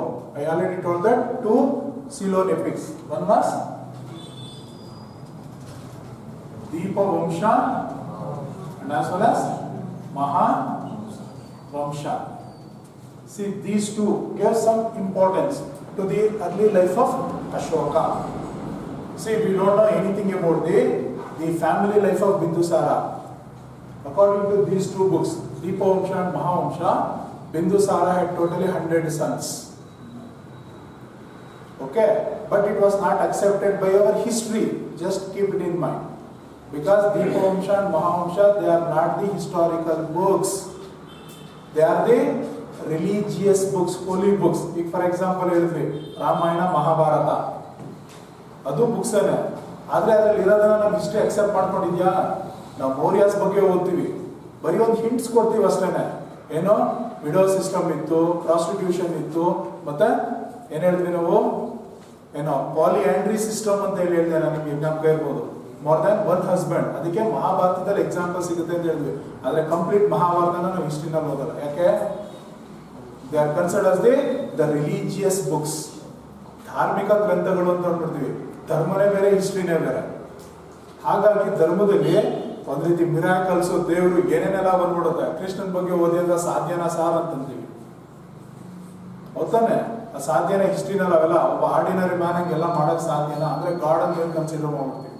So ಹಾಗಾಗಿ ಅದನ್ನ ಹಿಸ್ಟ್ರಿನಲ್ಲಿ ನಾವು ಓದಲ್ಲ. ರಾಮಾಯಣದ ಬಗ್ಗೆನೂ ಓದಲ್ಲ, ಮಹಾಭಾರತದ ಬಗ್ಗೆನೂ ಓದಲ್ಲ. ಹಂಗೇನೆ ಇಲ್ಲೂ ಅಷ್ಟೇನೆ. ದೀಪವಂಶ ಮಹಾವಂಶ ಅಂತಂದ್ರೆ ಶ್ರೀಲಂಕಾದು ಹೋಲಿ ಬುಕ್ಸ್ ಅವರು. ಆದ್ರೆ ಅದ್ರ ಬಗ್ಗೆ ನಾವು ಹಿಸ್ಟ್ರಿನ ಸ್ಟಡಿ ಮಾಡಲ್ಲ. ಆದ್ರೆ ಅದರಲ್ಲಿ ಸ್ವಲ್ಪ ಒಂಚೂರು ಇನ್ಫಾರ್ಮೇಶನ್ ಸಿಗುತ್ತೆ ಅಶೋಕಂದು. ಆದ್ರೆ ಸತ್ಯನ ಸುಳ್ಳು ಗೊತ್ತಿಲ್ಲ. ಒಟ್ನಲ್ಲಿ we have some information, but that was not accepted by historian. Just keep it in mind. ಅದು ಹಿಸ್ಟೋರಿಯನ್ಸ್ ಅಕ್ಸೆಪ್ಟ್ ಮಾಡಲ್ಲ, ಹಿಸ್ಟ್ರಿನಲ್ಲೂ ಇನ್ಕ್ಲೂಡ್ ಆಗಿಲ್ಲ. ಆದ್ರೆ ಇನ್ನೊಂಚೂರು ಅಂದ್ರೆ ಲಾಜಿಕಲ್ ಥಿಂಕ್ ಮಾಡಿದಾಗ ಹೌದೇನೋ ಅಂತ ಅನ್ಸುತ್ತೆ. ಯಾಕೆ ಅಂತ ಹೇಳ್ತೀನಿ. See, according to these two books, Bindusara had 100 sons. His eldest son was Sushima. Sushima was the eldest son of Bindusara. Then the second son was Ashoka. Ashoka was the second son. Sushima was the eldest son. See, the Mauryas were basically Hindus. Isn't it? Hinduism. Chandragupta Maurya was the follower of Hinduism. Later he was converted to Jainism. So Bindusara was continued in the Hinduism. But he was much interested towards Ajivika religion ಅಂತ ಹೇಳ್ತಾರೆ. ಬಿಂದುಸಾರನಿಗೆ Aajeevika religion ಬಗ್ಗೆ ಜಾಸ್ತಿ interest ಇತ್ತು ಅಂತ. And Ashoka was a Hindu. Okay, he was the follower of Hinduism. He has to worship Hindu gods and goddesses. Which was the favorite god of Ashoka? Which was the favorite god of Ashoka? Ashoka ಯಾವ ದೇವರನ್ನು ಪೂಜೆ ಮಾಡ್ತಿದ್ದ? That is lord Shiva. ಶಿವನ ಆರಾಧಕ ಅಂತ ಹೇಳ್ತಾರೆ. ಅದ್ರಲ್ಲೂ ರುದ್ರ ತಾಂಡವ ಅಂತ ಹೇಳಿ ಬರುತ್ತೆ. ಅಂದ್ರೆ ಫೆರೋಶಿಯಸ್ ಆಗಿ ಏನೋ ಶಿವನ್ ಕೋಪ ಬಂದಾಗ ಡ್ಯಾನ್ಸ್ ಮಾಡ್ತಾನೆ, ಒಂದು ಅವತಾರ ಬರುತ್ತಲ್ಲ, ಅದನ್ನ ತುಂಬಾ ಇಷ್ಟಪಡ್ತೀನಂತೆ. ಅಂತಂದ್ರೆ Ashoka he was ferocious. According to Deepavamsha Mahavamsha, he was very cruel. He was very cruel. See, as a Hindu, who became the next successor after the death of Bindusara? Sushima. But Sushima did not came to power. Who came to the throne? Ashoka. How is it possible? See, according to historical evidence, according to historical books, Ashoka came to power in the year 273 BC. Okay, but he took his coronation. He took his coronation after 4 years. That is in 267 BC. Then what he was done between 273 to 269 in a period of 4 years? There was no any record in our history books in the life of Ashoka. ತಂದೆ ಸತ್ತೋಗಿದ್ದು 273 ಆಗಲೇ ಅಧಿಕಾರಕ್ಕೆ ಬರ್ತಾನೆ. ಅದ್ರಲ್ಲಿ ಪಟ್ಟಾಭಿಷೇಕ ನೆರವೇರಿಸ್ಕೊಂಡಿದ್ದು. ಪಟ್ಟಾಭಿಷೇಕ ನೆರವೇರಿಸ್ಕೊಂಡ್ರೆ ಅರ್ಥ ಏನಲ್ಲಿ? Officially he became the king. ಈಗ ಓತು ತಗೊಳ್ಳೋರು ಪ್ರೈಮ್ ಮಿನಿಸ್ಟರ್ಗಳಲ್ಲ ಅಲ್ವಾ, ಎಲೆಕ್ಟ್ ಆಗಿರ್ತಾರೆ ಅಷ್ಟೇ. ಈಗ ಜೋ ಬೈಡನ್ ಪ್ರೆಸಿಡೆಂಟ್ ಆಗಿ ಎಲೆಕ್ಟ್ ಆಗಿದ್ದಾನೆ ಅಮೆರಿಕಾದಲ್ಲಿ, ಗೊತ್ತಾನೆ? ಇಲ್ಲಿವರೆಗೆ January 20th ವರ್ಗೂನು ಪ್ರೆಸಿಡೆಂಟ್ ಅಲ್ಲ. January 20th he will took the oath, he will take the oath, then only officially became the president of America. ಅಲ್ಲಿವರೆಗೂ only elected man ಅಷ್ಟೇನೆ, but he was not the official president. ಇಲ್ಲೂ ಅಷ್ಟೇನೆ, he came to the power, he became the king unofficially, but he took his coronation in 269. 4 ವರ್ಷ ಆದ್ಮೇಲೆ ಅಧಿಕಾರಕ್ಕೆ ಬಂದ. ಆದ್ರೆ ಈ 4 ವರ್ಷ ಅಶೋಕ ಅಂತಂದ್ರೆ ಎಂತ ಗ್ರೇಟ್, ದಿ ಗ್ರೇಟ್ ಅಂತ ಹೇಳಿ ಕರ್ಕೊಂಡಿದ್ವಿ. ಮೈನ್ಯೂಟ್ ಇನ್ಫಾರ್ಮೇಶನ್ಸ್ ಎಲ್ಲ ಅಶೋಕನ್ ಸಿಗುತ್ತೆ. ಆದ್ರೆ ಈ 4 ವರ್ಷದಲ್ಲಿ ಏನಾಯ್ತು ಏನು ಗೊತ್ತಿಲ್ಲ. ನಮ್ಮ ಹಿಸ್ಟ್ರಿ ಬುಕ್ಸ್ ಅಲ್ಲೇ ಅದ್ರ ಬಗ್ಗೆ ರೆಕಾರ್ಡ್ ಇಲ್ಲ. ಹಾಗಾದ್ರೆ 4 ವರ್ಷ ಏನ್ ಮಾಡ್ದ ಅನ್ನೋದ್ರ ಬಗ್ಗೆ ಇದೆರಡು ಇನ್ಫಾರ್ಮೇಶನ್ಸ್ ಕೊಡೋದು ಈ 4 ವರ್ಷ. ಅದೇನಪ್ಪ ಅಂತಂದ್ರೆ, according to these 2 books, Ashoka had one title, that is Chandashoka. Chandashoka ಅಂತೇಳಿ ಬಿರುದಿತ್ತು ಅಶೋಕನಿಗೆ. ಚಂಡ ಮೀನ್ಸ್ ಕ್ರೂಯಲ್, ಕ್ರೂರಿ ಅಂತೇಳಿ, ಕ್ರೂರಿ ಆಗಿದ್ದ. He was always eager to get the power. He was always wanted the power. He was always wanted to become the king and rule the Mauryan kingdom. So because of his eagerness, he did not allow his eldest brother to become the next successor. See, there was a group of ministers in the kingdom of Bindusara. That ministerial group was headed by one great minister called Radhagupta. Okay, by getting the assistance from this Radhagupta, Ashoka came to power, but he was not succeeded to took his coronation. Finally, in these 4 years, he mercilessly massacred 98 brothers, including the eldest brother Sushima, but he left only one brother, that is the last brother. His name was Tishya. ಕೊನೆಯ ತಮ್ಮ, 3ನೇವನು. Okay, ಆ 3 ಜನ ಗಂಡು ಮಕ್ಕಳಲ್ಲಿ ಕೊನೆಯವನು ಯಾರಪ್ಪ ಅಂತಂದ್ರೆ ತಿಷ್ಯ ಅಂತೇಳಿ. ಇವನು ಒಬ್ಬನ ಬಿಟ್ಟು ಉಳಿದಂತ 99 ಜನನನ್ನು ಕೂಡ ಸಾಯಿಸ್ಬಿಟ್ಟ ಅಶೋಕ ಅಂತ ಹೇಳಿ ಹೇಳ್ತಾರೆ. ಯಾವ್ದ್ರಲ್ಲಿ? ದೀಪವಂಶ ಮಹಾವಂಶದಲ್ಲಿ. ಆದ್ರೆ ಇದು ನನ್ನ ಹಿಸ್ಟ್ರಿನಲ್ಲಿ ರೆಕಾರ್ಡ್ಸ್ ಇಲ್ಲ. ಅರ್ಥ ಆಯ್ತಲ್ವಾ? ಅದೆಲ್ಲ ರೆಕಾರ್ಡ್ಸ್ ಇದೆ ಅಂತಂದ್ರೆ ಸಿಲೋನ್ದು ಹೋಲಿ ಬುಕ್ಸ್, ದೀಪವಂಶ ಮಹಾವಂಶದಲ್ಲಿ ಮಾತ್ರ ಸಿಗುತ್ತೆ. ಆದ್ರೆ ಅದನ್ನ ಹಿಸ್ಟ್ರಿ ಅಕ್ಸೆಪ್ಟ್ ಮಾಡಲ್ಲ, ಯಾಕಂದ್ರೆ ಅದು ರಿಲಿಜಿಯಸ್ ಬುಕ್ಸ್ ಆಗಿರೋದ್ರಿಂದಾಗಿ ಅದ್ರಲ್ಲಿ ಜಾಸ್ತಿ ಮಿರಾಕಲ್ಸ್ ಮತ್ತೆ ಅಸಂಪ್ಷನ್ಸ್ ಜಾಸ್ತಿ ಇರುತ್ತೆ ಅಂತ ಹೇಳಿ ಹಿಸ್ಟ್ರಿನಲ್ಲಿ ರೆಕಾರ್ಡ್ ಮಾಡಲ್ಲ. ಸುಮ್ಮನೆ ತಿಳ್ಕೊಂಡಿರಿ ಅಷ್ಟೇ. ಓಕೆನಾ? So overall Ashoka was the son and successor of Bindusara. That's it. After the death of Bindusara, what was happened in the history we don't know, because the historical records did not mention that information of these 4 years. After the death of Bindusara, he became king in 273 BC and took his coronation in the year 269 BC. But before he became the king, he had the great military and as well as the administrative experiences, because already he was acted as the provincial governor of 2 provinces. First one, Taxila. Then second one, Ujjain.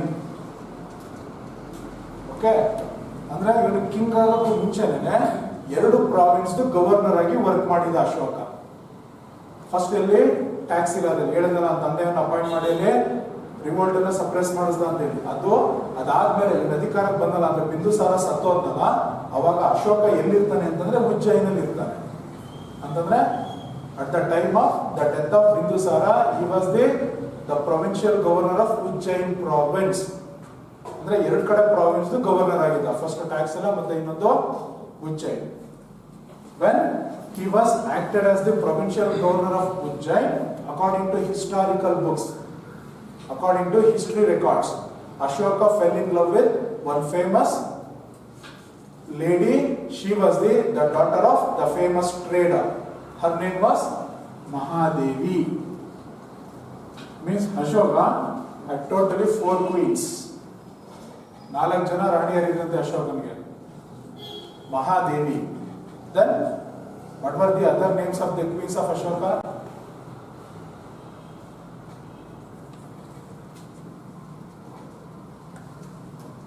Asandhimitra. Then, Karuvaki. Then, Tissaraka. So, these were the 4 wives of Ashoka. Mahadevi, Asandhimitra, then Karuvaki and Tissaraka. ಯಾಕೆ ಹೇಳಿದೆ ಅಂತಂದ್ರೆ she was the first wife, and moreover this Karuvaki was one among the wives of Ashoka. Her name was presented in the famous inscription circulated by Ashoka, that is called Queen's Edict. That Queen's Edict is also nothing but Allahabad inscription. ನಾನು last ಕ್ಲಾಸಲ್ಲಿ ಹೇಳೋಗಿದ್ದೆ, ಒಂದು ಶಾಸನ ಇದೆ, ಒಂದು slab, stone slab ಮೇಲೆ ಒಂದ್ ಕಡೆ ಅಶೋಕದಿದೆ, back side ಅಲ್ಲಿ ಇನ್ನೊಂದಿದೆ ಅಂತೇಳಿ. ಅದ್ರ ಮುಂದ್ಗಡೆ ಇದೆಯಲ್ಲ ಅದು ಅಶೋಕನ ಇನ್ಸ್ಕ್ರಿಪ್ಷನ್. ಅದನ್ನ ಕ್ವೀನ್ಸ್ ಈಡಿಕ್ಟ್ ಅಂತ ಹೇಳಿ ಕರೀತಾರೆ, ಅಂದ್ರೆ ರಾಣಿಯ ಶಾಸನ ಅಂತ ಹೇಳಿ ಕರೀತಾರೆ. ಈಡಿಕ್ಟ್ ಮೀನ್ಸ್ ಇನ್ಸ್ಕ್ರಿಪ್ಷನ್ ಅಂತ ಹೇಳಿ. ಅದ್ರ ಹಿಂದ್ಗಡೆ ಅಲಹಾಬಾದ್ ಪಿಲ್ಲರ್ ಇನ್ಸ್ಕ್ರಿಪ್ಷನ್ ಅಂತ ಹೇಳಿ ಕರೀತಾರೆ. ಅದನ್ನ ಹರಿಸೇನ ಅಂತ ಹೇಳಿ ಬರ್ತಾನೆ, ಅವ್ರು ಸಮುದ್ರಗುಪ್ತರ ಬಗ್ಗೆ ಬರೀತಾರೆ. ಅದು ಆಕ್ಚುಲಿ ಕೌಸಂಬಿನಲ್ಲಿ ಇರುತ್ತದೆ. ಕೌಸಂಬಿ ಅದನ್ನ ಅಲಹಾಬಾದ್ಗೆ ಶಿಫ್ಟ್ ಮಾಡಿದವನು ಅಕ್ಬರ್. ಕೌಸಂಬಿಲ್ ಇದ್ದಿದ್ದನ್ನ ಅಲಹಾಬಾದ್ಗೆ ಶಿಫ್ಟ್ ಮಾಡಿದವನು ಅಕ್ಬರ್. ಅವಾಗ ಅದಕ್ಕೆ ಅಲಹಾಬಾದ್ ಪಿಲ್ಲರ್ ಇನ್ಸ್ಕ್ರಿಪ್ಷನ್ ಅಂತ ಹೆಸರು ಬಂದ್ಬಿಡುತ್ತೆ. ಅಲ್ಲಿವರೆಗೂ ಕ್ವೀನ್ಸ್ ಈಡಿಕ್ಟ್ ಅಂತೇನೆ ಹೆಸರಿದ್ದು. ಅದ್ರಲ್ಲಿ ಕಂಡು ಬರುವಂತ ಹೆಸರೇನಪ್ಪ ಅಂತಂದ್ರೆ ಕರುವಾಕಿ ಅಂತ. ಯಾಕೆ ಅಂತಂದ್ರೆ in that queen's edict there was only one name of the son of Ashoka was presented. ಬೇರೆ ಯಾವುದೇ ಶಾಸನದಲ್ಲೂ ಕೂಡ ಅಶೋಕನ ಮಕ್ಕಳ ಹೆಸರು ನಾವೆಲ್ಲೂ ಕಾಣಲ್ಲ. ಆದ್ರೆ ಒಬ್ಬನೇ ಒಬ್ಬ ಅಶೋಕನ ಹೆಸರು ಮಾತ್ರ ನಾವು ಕಾಣ್ತೀವಿ. ಅದು ಎಲ್ಲಿ ಅಂತಂದ್ರೆ ಕ್ವೀನ್ಸ್ ಈಡಿಕ್ಟ್. ಅವನ ಹೆಸರೇನಪ್ಪ ಅಂತಂದ್ರೆ ದಟ್ ಈಸ್ ತಿವಾರ ಅಂತೇಳಿ. ಅಶೋಕನ್ಗೆ ಒಬ್ಬ ಮಗ ಇದ್ದ Tivara. That Tivara was the son of Karuvaki ಅಂತ ಹೇಳಿ. ಕರುವಾಕಿಗೆ ಒಬ್ಬ ಮಗ ಹೋದ, ಅವನು ತಿವಾರ ಅಂತೇಳಿ. ಇವನೊಬ್ಬನ ಹೆಸರು ಮಾತ್ರ ಅಶೋಕ ಶಾಸನದಲ್ಲಿ ಕಂಡು ಬರುತ್ತೆ ಹೊರತು ಬೇರೆ ಯಾರ ಹೆಸರು, ಯಾರ ಗಂಡ್ಮಕ್ಳ ಹೆಸರು ಕೂಡ ಕಂಡು ಬರಲ್ಲ. Okay, see, after the death of Bindusara, then he came to the power. But already he got so many experience and he fought so many wars, both at Taxila as well as Ujjaini, mainly to suppress the revolts. Means Ashoka fought many wars in his life. That too before his accession to the throne or coronation. ಅಂದ್ರೆ ಪಟ್ಟಾಭಿಷೇಕಕ್ಕಿಂತ ಮುಂಚೆ ತುಂಬಾ ಯುದ್ಧಗಳನ್ನ ಮಾಡಿದ. ಯಾಕೆಂದ್ರೆ ಟ್ಯಾಕ್ಸಿಲಾದಲ್ಲಿ revolt ಎಲ್ಲ suppress ಮಾಡ್ಬೇಕಾದ್ರೆ ಯುದ್ಧ ಮಾಡಿದ. ಹಂಗೇನೆ ಉಜ್ಜಯಿನಿಯಲ್ಲೂ ಕೂಡ ರಿವೋಲ್ಟ್ಸ್ ಗಳಾಗುತ್ತೆ, ಅದನ್ನ ಸ್ಟಾಪ್ ಮಾಡೋಕ್ಕೂ ಯುದ್ಧ ಮಾಡಿದ. ತುಂಬಾ ಯುದ್ಧಗಳು ಮಾಡಿದ. But after he became the king, he fought only one war, that too in the year 261 BC. That is called the Battle of Kalinga. 261 BC ನಲ್ಲಿ ಒಂದು ಯುದ್ಧ ಮಾಡಿ. ಇದೇನೆ ಫಸ್ಟ್, ಇದೇನೆ ಲಾಸ್ಟ್. ಅಶೋಕ ವಾರ್ ಮಾಡಿದ ಒಂದು ಲೈಫಲ್ಲಿ ಆಸ್ ಎ ಕಿಂಗ್, ಅರ್ಥ ಆಯ್ತಲ್ವಾ? But as A governor he fought so many war, but as a king he fought only one war. That was the first and last in his life. That too against the battle of, that too against the state of Kalinga in the year 261 BC. ಇನ್ನೊಂದು question ಕೇಳ್ತಾರೆ ಸಾಮಾನ್ಯವಾಗಿ, ಇದನ್ನ ಈ competitive ಎಕ್ಸಾಮ್ಗಳಲ್ಲಿ, sub inspector exam ಅಲ್ಲಿ questions ಕೇಳ್ತಿರ್ತಾರೆ. ಏನಂತಂದ್ರೆ on which regnal year Ashoka fought the Kalinga war? Simple question. On which regnal year Ashoka fought the Kalinga war? On which regnal year Ashoka fought Kalinga war? Simple question. Back ground ಎಲ್ಲ ಹೇಳಿದ್ದೀನಿ ನಿಮಗೆ.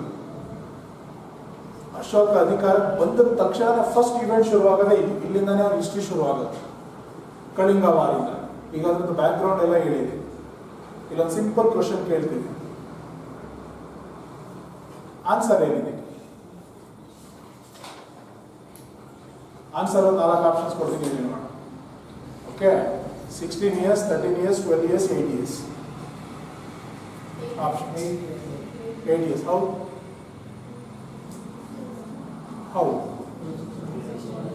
Answer is correct, 8 years. How?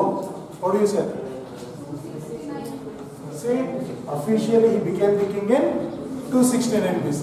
The war was took place in, but he came to power in, ಇಲ್ಲಿ ಇದನ್ನು ತಗೋಬೇಡಿ, ತಗೊಳ್ಳೋದೇನು 269 ರಾಗ್ನಲ್ year ಅಂತ ಹೇಳಿ. ರಾಗ್ನಲ್ year ಅಂತಂದ್ರೆ after he became the king officially ಅಂತೇಳಿ. ಅರ್ಥ ಆಯ್ತಾ? ಅಫಿಷಿಯಲ್ ಆಗಿ ಕಿಂಗ್ ಆದ ಎಷ್ಟು ವರ್ಷದಲ್ಲಿ ಯುದ್ಧ ಮಾಡ್ದ, ಎಷ್ಟು ಅಂತಂದ್ರೆ 8 years. ರಾಗ್ನಲ್ ಇಯರ್ ಅಂತೇಳಿ ವರ್ಡ್ ಯೂಸ್ ಮಾಡ್ತಾರೆ. ಅರ್ಥ ಆಯ್ತಲ್ಲ? ಅಧಿಕಾರಾವಧಿಯ ಎಷ್ಟನೇ ವರ್ಷದಲ್ಲಿ ಅಂತೇಳಿ ಕನ್ನಡದಲ್ಲಿ ಕರೀತಾರೆ. 8ನೇ ವರ್ಷ.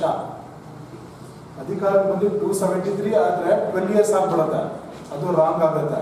ಆದ್ರೆ ಅವನು ಕಾರೋನೇಷನ್ ಆಗಿದ್ದಷ್ಟು 269, ಅಲ್ಲಿ ಇದನ್ನ ವಾರ್ ಮಾಡ್ದ, ಅದು Kalinga. What was the main reason? Bindusara was not succeeded to capture the Kalinga. So what his father was paid was achieved by his son.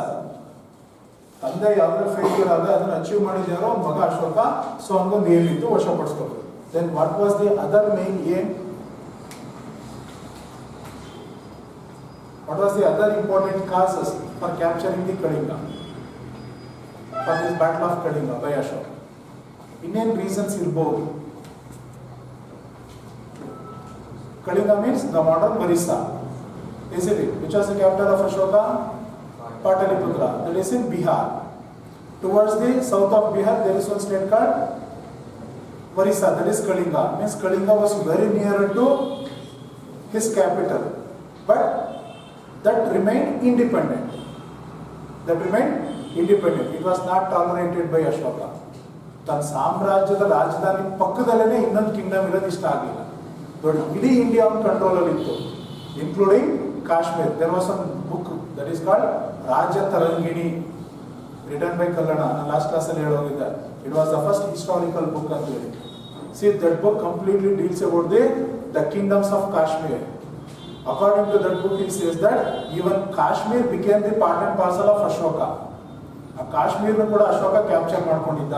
For the first time Kashmir fell in to the hands of the Mauryan Kingdom during the time of Ashoka. ನೋಡಿ, ಕಾಶ್ಮೀರಿಂದ ಹಿಡಿದು up to Madurai ಅಂತ ಹೇಳಿ ಹೇಳ್ತಾರೆ, ತಿರುನಲ್ವೇಲಿ ಅಂತ ಹೇಳಿ ಕರಿತೀವಿ ತಮಿಳ್ನಾಡು, ಅಲ್ಲಿವರೆಗಿತ್ತು ಅಂತ ಹೇಳಿ ಒಬ್ಬ ಮಾಮಲ್ಲರ್ ಅಂತ ಹೇಳಿ ಒಬ್ಬ ತಮಿಳ್ ಸ್ಕಾಲರ್ ಬರ್ತಾರೆ, ಮಾಮಲ್ಲರ್ ಅಂತ ಹೇಳಿ ಅವರೊಂದು ಬುಕ್ ಬರೀತಾರೆ.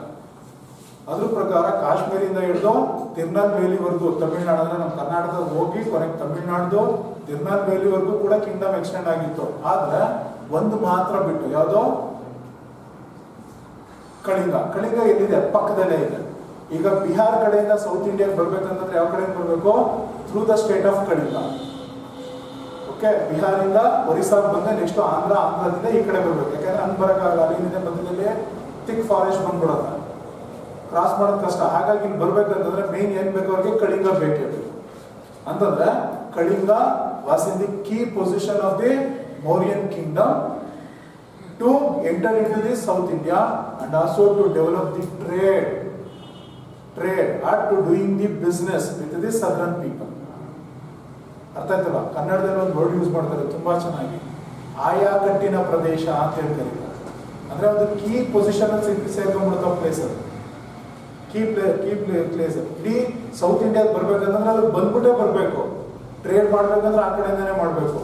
ಆದ್ರೆ ಅಲ್ಲಿ ಟ್ರೇಡ್ ಮಾಡ್ಬೇಕಂತಂದ್ರೆ ಆದ್ರೂ ಏನ್ ಮಾಡಬೇಕು? ಟ್ಯಾಕ್ಸ್ ಕೊಡಬೇಕು. ಟ್ಯಾಕ್ಸ್ ಯಾಕೆ ಕೊಡಬೇಕು? ಫ್ರೀ ಆಗಿ ಮಾಡ್ಬೋದಲ್ಲ ಅಂತ ಕ್ಯಾಪ್ಚರ್ ಮಾಡ್ಕೊಂಡ್ರ ಅಂತ ಹೇಳ್ಬಿಟ್ಟು ಏನ್ ಮಾಡ್ದ? Because of these two reason Ashoka use to attack himself on Kalinga in the year 261 BC. So later Ashoka circulated so many inscriptions. Among those, see the 13 rock ಈಡಿಕ್ಟ್ ಅಂತ ಹೇಳಿ ಕರೀತಾರೆ. The 13th rock inscription. 13th rock inscription describes about the battle of Kalinga by Ashoka. ಅಂದ್ರೆ ಇದು ಹಿಂಗ್ ನಡೀತು, ಯಾಕೆ ನಡೀತು ಅಂತ ಹೇಳಿ ಆ ಶಾಸನ ನಮಗೆ ಇನ್ಫಾರ್ಮೇಶನ್ ಕೊಡುತ್ತೆ. ಬೈ ಚಾನ್ಸ್ ಏನಾದ್ರು ಇದು ಸಿಗದೆ ಹೋಗಿದ್ರೆ ನಮಗೆ ಕಳಿಂಗ ಬ್ಯಾಟಲ್ ಬಗ್ಗೆ ಇನ್ಫಾರ್ಮೇಶನ್ ಸಿಗ್ತಿರ್ಲಿಲ್ಲ. ಇವತ್ತು ಕಳಿಂಗ ಬ್ಯಾಟಲ್ ಬಗ್ಗೆ ಸ್ಟಡಿ ಮಾಡ್ತೀವಿ ಅಂತಂದ್ರೆ that is only because of this rock addict.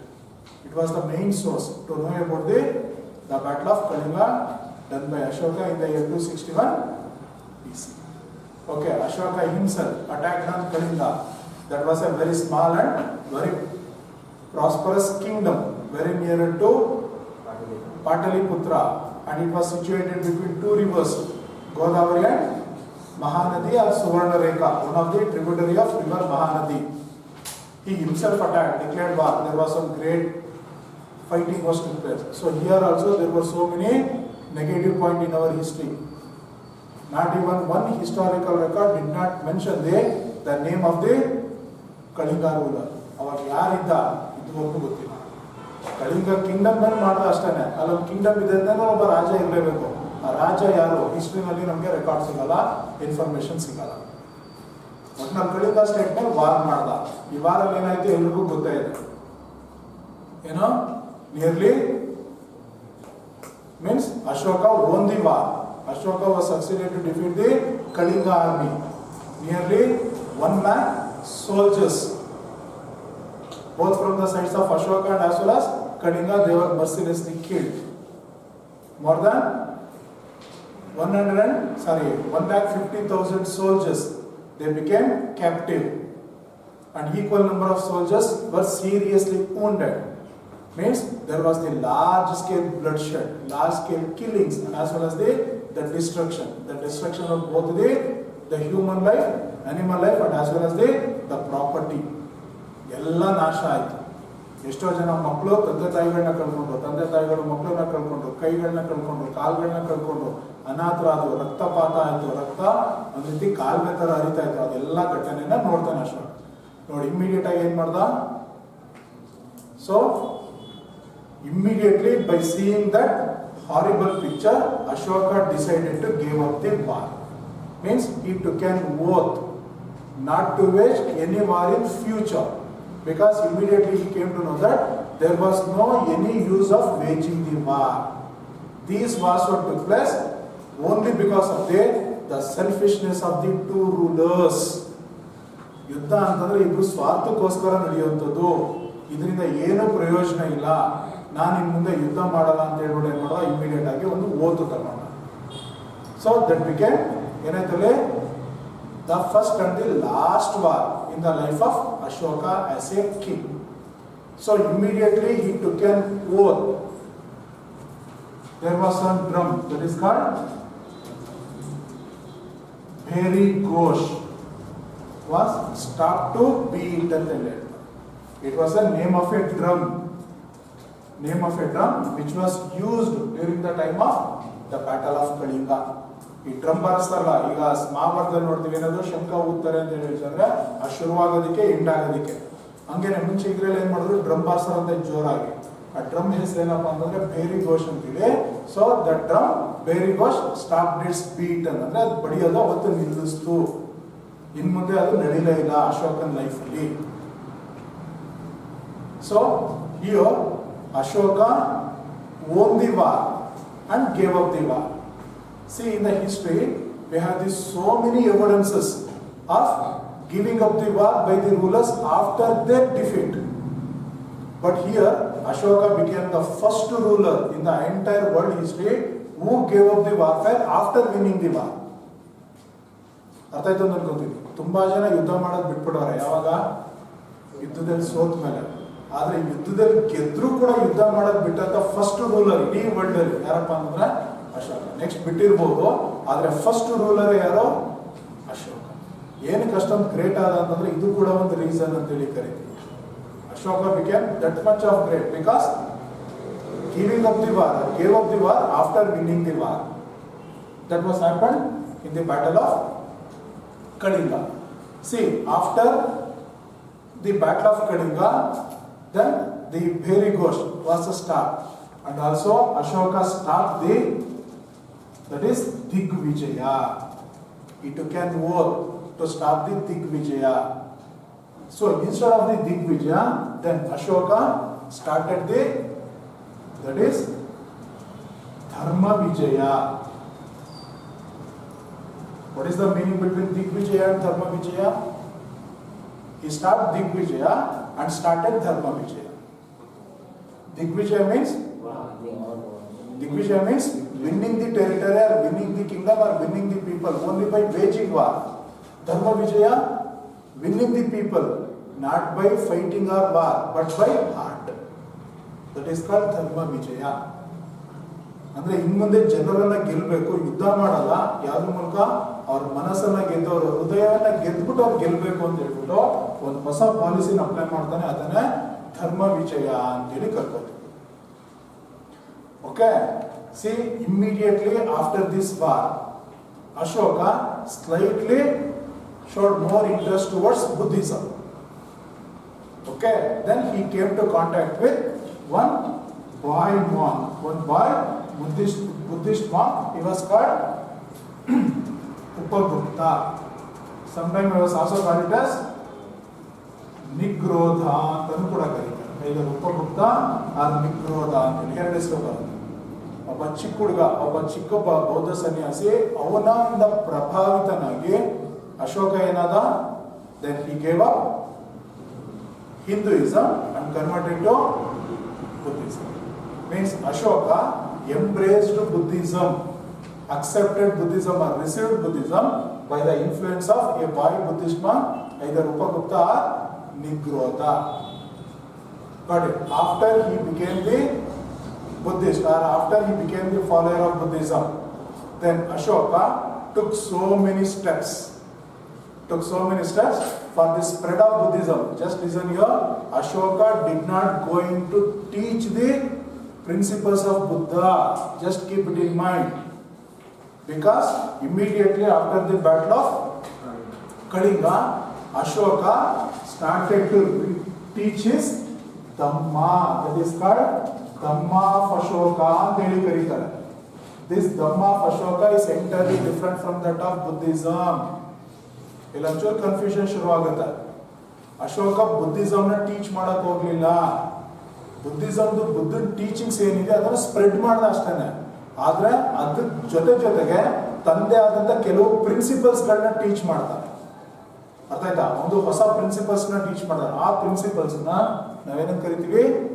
Dhamma of Ashoka. ಧಮ್ಮ ಅಶೋಕನ ಧರ್ಮ ಅಥವಾ ಅಶೋಕನ ಧಮ್ಮ. ಧಮ್ಮ ಅಂತಂದ್ರೆ that was the word used in Buddhism for ಧರ್ಮ. ಅರ್ಥ ಆಯ್ತಲ್ವಾ? ಧರ್ಮಗೆ ಅವರು ಧಮ್ಮ ಅನ್ನೋ ಒಂದು ವರ್ಡ್ ಯೂಸ್ ಮಾಡ್ತಾರೆ. ಇಲ್ಲಿ ನಮಗೆ ತುಂಬಾ ಬೇಕಾಗಿರೋದು ಏನಪ್ಪ, ತುಂಬಾ ಇಂಪಾರ್ಟೆಂಟ್ ಆಗಿ ಬೇಕಾಗಿರೋದು ಇಲ್ಲಿ ಬುದ್ಧಿಸಮ್ನ ಸ್ಪ್ರೆಡ್ ಮಾಡೋದಕ್ಕೆ ಏನದು ಮೆಷರ್ಸ್ ಗಳನ್ನ ತಗೊಂಡ ಒಂದಾದ್ರೆ, ಇನ್ನೊಂದು what is this Dhamma of Ashoka ಅಂತ. What is this Dhamma? What are the main features of this Dhamma of Ashoka? ಏನಂದ್ರೆ ಏನಿದು ಧಮ್ಮ ಅಂತ? ಅಶೋಕದ ಧಮ್ಮದ ಫೀಚರ್ಸ್ ಏನು?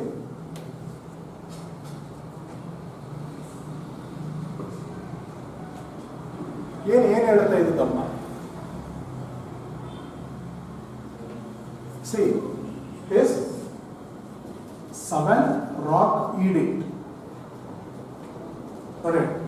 Ashoka circulated so many edicts, 14 major rock edicts, 7 pillar edicts and a number of minor rock edicts ಅಂತ ಹೇಳಿ ಕರೀತಾರೆ. ಅದರಲ್ಲಿ ಒಂದು ಶಾಸನ ಬರುತ್ತೆ, 7ನೇ ಬಟ್ಟೆಕಲ್ಲು ಶಾಸನ ಅಂತ ಹೇಳಿ ಕನ್ನಡದಲ್ಲಿ ಕರೀತಾರೆ. The 7th rock edict tells about the Dhamma of Ashoka. Okay, Dhamma of Ashoka had certain special features. The first one is ethical ideas. Second one, non-violence. Third one, religious toleration. And fourth one is universalism. So these are the 4 main principles of Dhamma of Ashoka. Okay, Ethical ideas, non-violence, religious toleration and universalism. These were all recorded in the 7th edict of Ashoka. Then what is this ethical ideas? ಏನು ethical ideas ಅಂತಂದ್ರೆ ಕನ್ನಡದಲ್ಲಿ ನೈತಿಕ ಗುಣಗಳು ಅಂತೇಳಿ ಕನ್ನಡದಲ್ಲಿ word use ಮಾಡ್ತಾರೆ. ನೈತಿಕ ಗುಣಗಳು ಮೋಸ್ಟ್ಲಿ ಗೊತ್ತಾಗ್ಬೋದು. ನೈತಿಕ ಗುಣ, that is the noble qualities, that is the good qualities. What are the good qualities? What are the good qualities? Controlling our senses, sensor organs ಅಂತ ಕರೀತೀರ, ನಮ್ಮ ಬಾಡಿನಲ್ಲಿ ಬರುತ್ತಲ್ಲ ಸೆನ್ಸಸ್ಗಳು, ಅವುಗಳನ್ನ ತನ್ನ ಕಂಟ್ರೋಲಲ್ಲಿ ಇಟ್ಕೊಳ್ಳೋದು. Then the maturity of thought, think ಮಾಡೋದ್ರೆ ಒಂದು ರೀತಿ ಮೆಚೂರ್ಡ್ ಆಗಿ ಥಿಂಕ್ ಮಾಡೋ maturity of thought. Gratitude, showing gratitude to the people. Then service given to the poor people or needy people. And then truthfulness, should always speak the truth. And then respect to the elders, respect to the teachers. Then show kindness towards the people, kindness. And then love to the elders. ಅಂದ್ರೆ ನಮ್ಗಿನ್ ಚಿಕ್ಕವ್ರನ್ನ ಆಶೀರ್ವಾದ ಮಾಡಬೇಕು, ನಮ್ಗಿನ್ ಚಿಕ್ಕವ್ರನ್ನ ನಾವು ಪ್ರೀತಿ ಮಾಡಬೇಕು, ನಮ್ಗಿನ್ ದೊಡ್ಡವ್ರಿಗೆ service ಕೊಡ್ಬೇಕು, ಸೇವೆ ಮಾಡಬೇಕು, ಅವ್ರಿಗೆ ಸಪೋರ್ಟ್ ಮಾಡಬೇಕು. ಜೊತೆಗೆ ಕೈಂಡ್ನೆಸ್, ಕ್ಷಮಿಸುವಂತ ಗುಣ ಇರಬೇಕು. ದಟ್ ಈಸ್ ದಿ ಫರ್ಗಿವ್ನೆಸ್ ಅಂತ ಹೇಳಿ ಹೇಳ್ತೀವಲ್ಲ, ಅದಿರ್ಬೇಕು. ಕನ್ನಡದಲ್ಲಿ ಹೇಳ್ತಾರೆ ದಯೆ, ಕರುಣೆ, ವಿಶ್ವಾಸ, ಗುರು ಹಿರಿಯರಿಗೆ ಗೌರವ, ಸತ್ಯ, ಅಹಿಂಸೆ, ಇದನ್ನೆಲ್ಲಾನು ಕೂಡ ಜನರಿಗೆ ತೋರಿಸ್ಕೊಡ್ಬೇಕು. ಬರೀ ಅಂತಂದ್ರೆ C how Ashoka is became great ಅಂತಂದ್ರೆ he was the first ruler in the entire world history who tried to develop the common behavior of the common people of his kingdom ಅಂತ ಹೇಳಿ. ನೋಡಿ, ಬೇರೆ ರೂಲರ್ಸ್ ಎಲ್ಲ ಏನ್ ಮಾಡೋದು, ಬರೀ ಎಲ್ಲಾದ್ರೂ ಸಪೋರ್ಟ್ ಮಾಡ್ತಾರೆ. ಕಿಂಗ್ಡಮ್ ದೊಡ್ಡದು ಮಾಡಿದ್ರು, ಧರ್ಮ ಡೆವಲಪ್ ಮಾಡಿದ್ರು, ಆರ್ಟ್ ಅಂಡ್ ಆರ್ಕಿಟೆಕ್ಚರ್ ಡೆವಲಪ್ ಮಾಡಿದ್ರು, ಟ್ರೇಡ್ ಡೆವಲಪ್ ಮಾಡಿದ್ರು ಎಲ್ಲ. ಆದ್ರೆ ಕಾಮನ್ ಪೀಪಲ್ದು ಬಿಹೇವಿಯರ್ ಇದೆಯಲ್ಲ, ಆ ಬಿಹೇವಿಯರ್ ನ ಡೆವಲಪ್ ಮಾಡಕ್ಕೆ ಟ್ರೈ ಮಾಡಿದಂತ ಒಬ್ಬನೇ ಒಬ್ಬ ರೂಲರ್ ಇಡೀ ವರ್ಲ್ಡ್ ಹಿಸ್ಟ್ರಿನಲ್ಲಿ ಯಾರಪ್ಪ ಅಂತಂದ್ರೆ ಅಶೋಕ ಮಾತ್ರ. ಬೇರೆಯವರು ನೋಡಿ, ಫಾರ್ ಎಕ್ಸಾಂಪಲ್ ಬುದ್ಧ ಮಾಡ್ತಾನೆ, ಅದು ಡ್ಯೂಟಿ ಅದು ಬುದ್ಧದ, ಯಾಕಂದ್ರೆ he was a religious leader.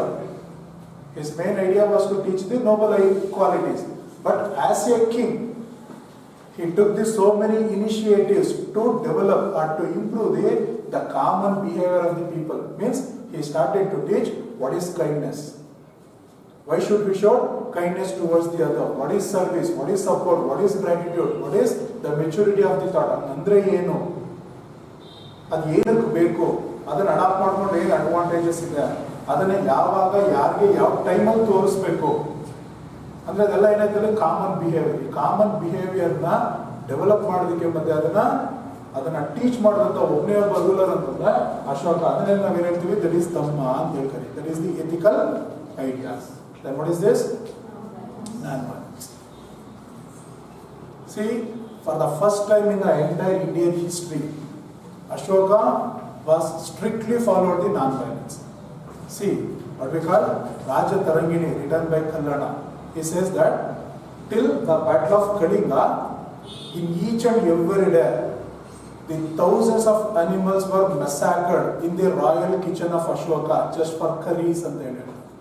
Just for curries ಅಂದ್ರೆ ಅಡಿಗೆಗೋಸ್ಕರ ಸಾವಿರಾರು ಪ್ರಾಣಿಗಳನ್ನ ಕೊಲೆ ಮಾಡಾರತ್ತೆ, ಅದು ಇವನ್ ಅರಮನೆಯಲ್ಲಿ. ಆದ್ರೆ immediately after the battle of Kalinga he completely stopped the animal sacrifice. Means he gave an encouragement to or support to the non-violence. Not only in the royal palace or the kitchen, in the entire kingdom, he completely prohibited the hunting activities and killing of innocent animals. ಪ್ರಾಣಿಗಳ ಬಗ್ಗೆನೇ ಅಷ್ಟೊಂದು ಅಂದ್ರೆ ಅಷ್ಟೊಂದು concern ಇರೋನು. Then what about his people? ಅದಕ್ಕೆ ಒಂದು ಕಡೆ ಹೇಳ್ತಾರೆ, there was one inscription that is called a separate inscription number 1. It was named as a separate inscription number 1. In that inscription Ashoka clearly says that all men are my sons ಅಂತೆ.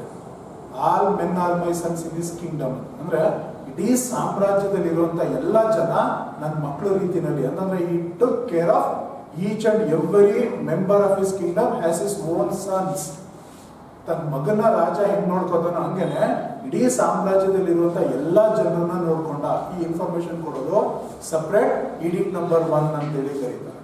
ಆ ಶಾಸನ ಹೇಳುತ್ತೆ ಅಂತಂದ್ರ ಹೀಗೆ a great importance to non violence. Until then, Ashoka was a non-vegetarian. His favorite dish was the meat of peacock. For a kind information. ಅಶೋಕಂದು ತುಂಬಾ favourite food ಏನಪ್ಪಾ ಅಂತಂದ್ರೆ ನವಿಲಿನ ಮಾಂಸ ಅಂತ ತುಂಬಾ ಇಷ್ಟಪಡೋದಂತೆ. ಆದ್ರೆ ಈ ಪಾಲಿಸಿನ ಅಪ್ಲೈ ಮಾಡ್ತೀನಿ ಅಂದ್ರೆ immediate he gave up the non-vegetarian. Means he completely prohibited the killing of the animals. What is this? Religious toleration. That was another main principle of Dhamma of Ashoka. ನಾವೆಲ್ಲ ಹೇಳಿದ್ವಿ ಏನೋ Ashoka became a Buddhist. He converted to Buddhism. Even though he was a follower of Buddhism, he did not go into neglected the other religion. Got it? He extended the equal support, equal encouragement to all other religion. Means Ashoka was known for, or his Dhamma was known for religious toleration. That is Sarva Dharma Samanvayata in Kannada. Equal encouragement, equal respect, equal support, equal rights to all the religion. There was an inscription, that is the 7th pillar inscription of Ashoka. 7th pillar inscription. ನೋಡಿ ಇದು 7th rock edict ಇದು. ಬಂಡೆಕಲ್ ಮೇಲೆ ಬರ್ದಿರೋದು, ಇದು ಕಂಬದ ಮೇಲೆ ಬರ್ದಿರೋದು. ಅದನ್ನ pillar inscription ಅಂತ ಹೇಳ್ತಾರೆ. 7th pillar inscription describes about the religious toleration of Dhamma of Ashoka. ಅರ್ಥ ಆಯ್ತಲ್ಲ? ಅಂದ್ರೆ ಇವನೊಬ್ಬ ನಾವು ಹೇಳ್ತೀವಿ ಅಶೋಕನಿಂದಲೇ ಬುದ್ಧಿಸಮ್ ಏನಾಯ್ತು, ವರ್ಲ್ಡ್ ರಿಲಿಜನ್ ಆಗೋಯ್ತು ಅಂತೇಳಿ. ಆದ್ರೆ ಅಷ್ಟೊಂದು ಇಂಪಾರ್ಟೆನ್ಸ್, ಅಷ್ಟೊಂದು ಸ್ಟ್ರಾಂಗ್ ಸಪೋರ್ಟರ್ ಆಗಿದ್ರು ಸಹ ಬೇರೆ ರಿಲಿಜನ್ ನೆಗ್ಲೆಕ್ಟ್ ಮಾಡಕ್ ಹೋಗಿಲ್ಲ. ಹಿಂದೂಯಿಸಮ್ನ, ಜೈನಿಸಮ್ನ, ಆಜೀವಿಕ ರಿಲಿಜನ್ ಅಷ್ಟೇ ಈಕ್ವಲ್ ರೆಸ್ಪೆಕ್ಟ್ ಮಾಡ್ದ, ಅಷ್ಟೇ ಈಕ್ವಲ್ ಎನ್ಕರೇಜ್ಮೆಂಟ್ ಕೊಟ್ಟ. ಆ ರಿಲಿಜನ್ಗೆ ಸೇರಿದಂತ ಮಾನ್ಯುಮೆಂಟ್ಸ್ ಗಳನ್ನು ಕೂಡ ಬಿಲ್ಡ್ ಮಾಡ್ದ ಅಂತ ಹೇಳಿ. Next, what is this? Universalism. ಏನಂತ ಯೂನಿವರ್ಸಲಿಸಮ್ ಮೀನ್ಸ್ ವಾಟ್?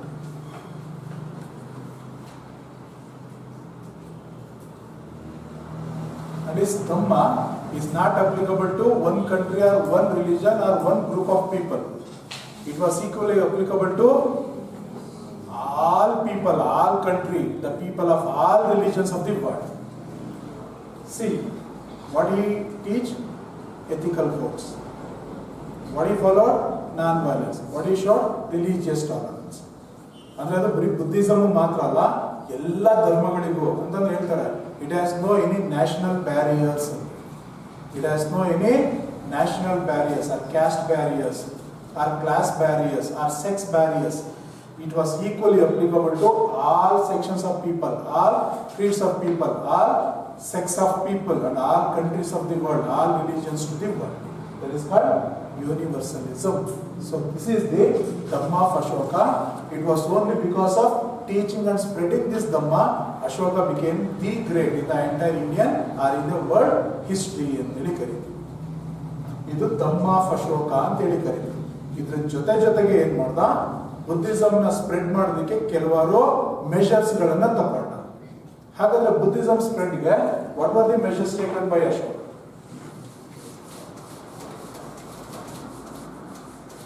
ಇಲ್ಲಿ ನೋಡಿ, ಕಳಿಂಗ ಅನ್ನೋದು ಏನೈತಲ್ಲಿ the turning point in the life of Ashoka. Till then, he was cruel, Chandashoka. This Chandashoka immediately became Dharmashoka according to Deepavamsha and Mahavamsha. ಎಲ್ಲಿವರೆಗೆ ಅವನು ಚಂಡನಾಗಿದ್ದ, immediate ಆಗಿ ಆದ ತಕ್ಷಣ ಏನಾಗೋದ? ಧರ್ಮಾಶೋಕ ಆಗೋದ. ಚಂಡಾಶೋಕ change into ಧರ್ಮಾಶೋಕ. ಅಂದ್ರೆ ಇಲ್ಲಿ ಏನಾಗ್ಬಿಟ್ಟಿದೆ ಅಂತಂದ್ರೆ ದೀಪವಂಶ ಮಹಾವಂಶ ಇವನು ಹಿಂಗ್ ಚೇಂಜ್ ಆದ ಅನ್ನೋದನ್ನ ಗ್ಲೋರಿಫೈ ಮಾಡಕ್ ಕೊಟ್ಬಿಟ್ಟಿದೆ. ಆ ಗ್ಲೋರಿಫಿಕೇಶನ್ ಬಂದಿರೋದ್ರಿಂದಲ್ಲ ಹಿಸ್ಟ್ರಿ ಏನ್ ಮಾಡಿದೆ ಅದನ್ನ ಅಕ್ಸೆಪ್ಟ್ ಮಾಡ್ಕೊಂಡಿಲ್ಲ. ಅದು ಫಸ್ಟ್ ಅರ್ಲಿ ಲೈಫ್ ಹೇಳ್ತಲ್ಲ, ಅದು 99 ಬ್ರದರ್ಸ್ ಅಂತ ಹೇಳಿ ಅದನ್ನ ಅಕ್ಸೆಪ್ಟ್ ಮಾಡ್ಕೊಳ್ತಾ ಇರೋ ಕಾರಣನೇ ಇದು. ಅಂದ್ರೆ ಅವ್ನು ಎಷ್ಟು ಬೇಗ ಚೇಂಜ್ ಆಗ್ಬಿಟ್ಟ, ಮತ್ತೆ ಅವ್ನು ಎಷ್ಟು ಸಾಫ್ಟ್ ಆಗ್ಬಿಟ್ಟ ಅನ್ನೋದಕ್ಕೆ ಮುಂಚೆ ಎಷ್ಟು ಫೆರೋಶಿಯಸ್ ಆಗಿದ್ದ ಅನ್ನೋದನ್ನ ಹೈಲೈಟ್ ಮಾಡ್ಬಿಟ್ಟು ಇಲ್ಲಿ ಸಾಫ್ಟ್ ಆದ ಅಂತ ಹೇಳ್ಬೋದು. ಸೊ ಹಿಸ್ಟಾರಿಕಲ್ ರೆಕಾರ್ಡ್ಸ್ ಅದನ್ನ ಅಕ್ಸೆಪ್ಟ್ ಮಾಡಲಿಲ್ಲ. ಓಕೆ, ಸೊ ಇರ್ಲಿ. Next the measures to spread the Buddhism. ಏನೇನು measures ತಗೊಂಡಾಗತ್ತೆ?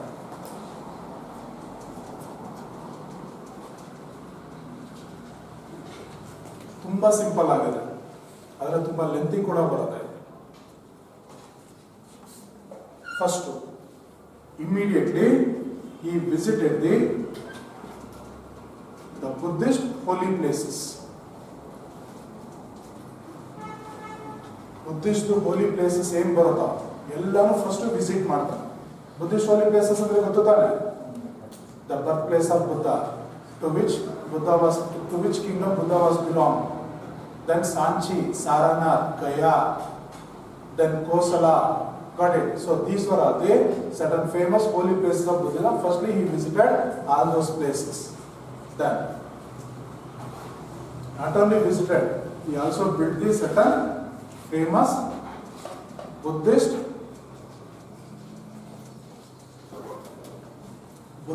monasteries. Buddhist monasteries means the monuments related to Buddhism. ಐದು ಚೈತ್ಯ ಸ್ತೂಪಾದಿ ವಿಹಾರಾಸ್ ಹೇಳಿದ್ವಿ. ಎಷ್ಟು? ಈ ಬಿಲ್ಡ್ ಮೋರ್ ದ್ಯಾನ್ 84,000 ಸ್ತೂಪಾಸ್ ಅಂತ ಹೇಳ್ತಾರೆ. ಅಂದ್ರೆ ಎಲ್ಲೆಲ್ಲಿ ಒಂದು ಹೋಲಿ ಪ್ಲೇಸಸ್ ಇತ್ತು, ಹೋಲಿ ಪ್ಲೇಸ್ಗಳಲ್ಲಿ ಎಲ್ಲಾ ಕಡೆ ಬುದ್ಧಿಸಮ್ ಸಿಂಬಲ್ ಆಗಿ ಅಥವಾ ಬುದ್ಧಿಸಮ್ ರಿಲೇಟೆಡ್ ರಿಲಿಜಿಯಸ್ ಬಿಲ್ಡಿಂಗ್ಸ್ ಗಳನ್ನ ಬಿಲ್ಡ್ ಮಾಡ್ದ. Next, he circulated the large number of inscriptions, stone inscriptions. He circulated nearly 14 major rock edicts.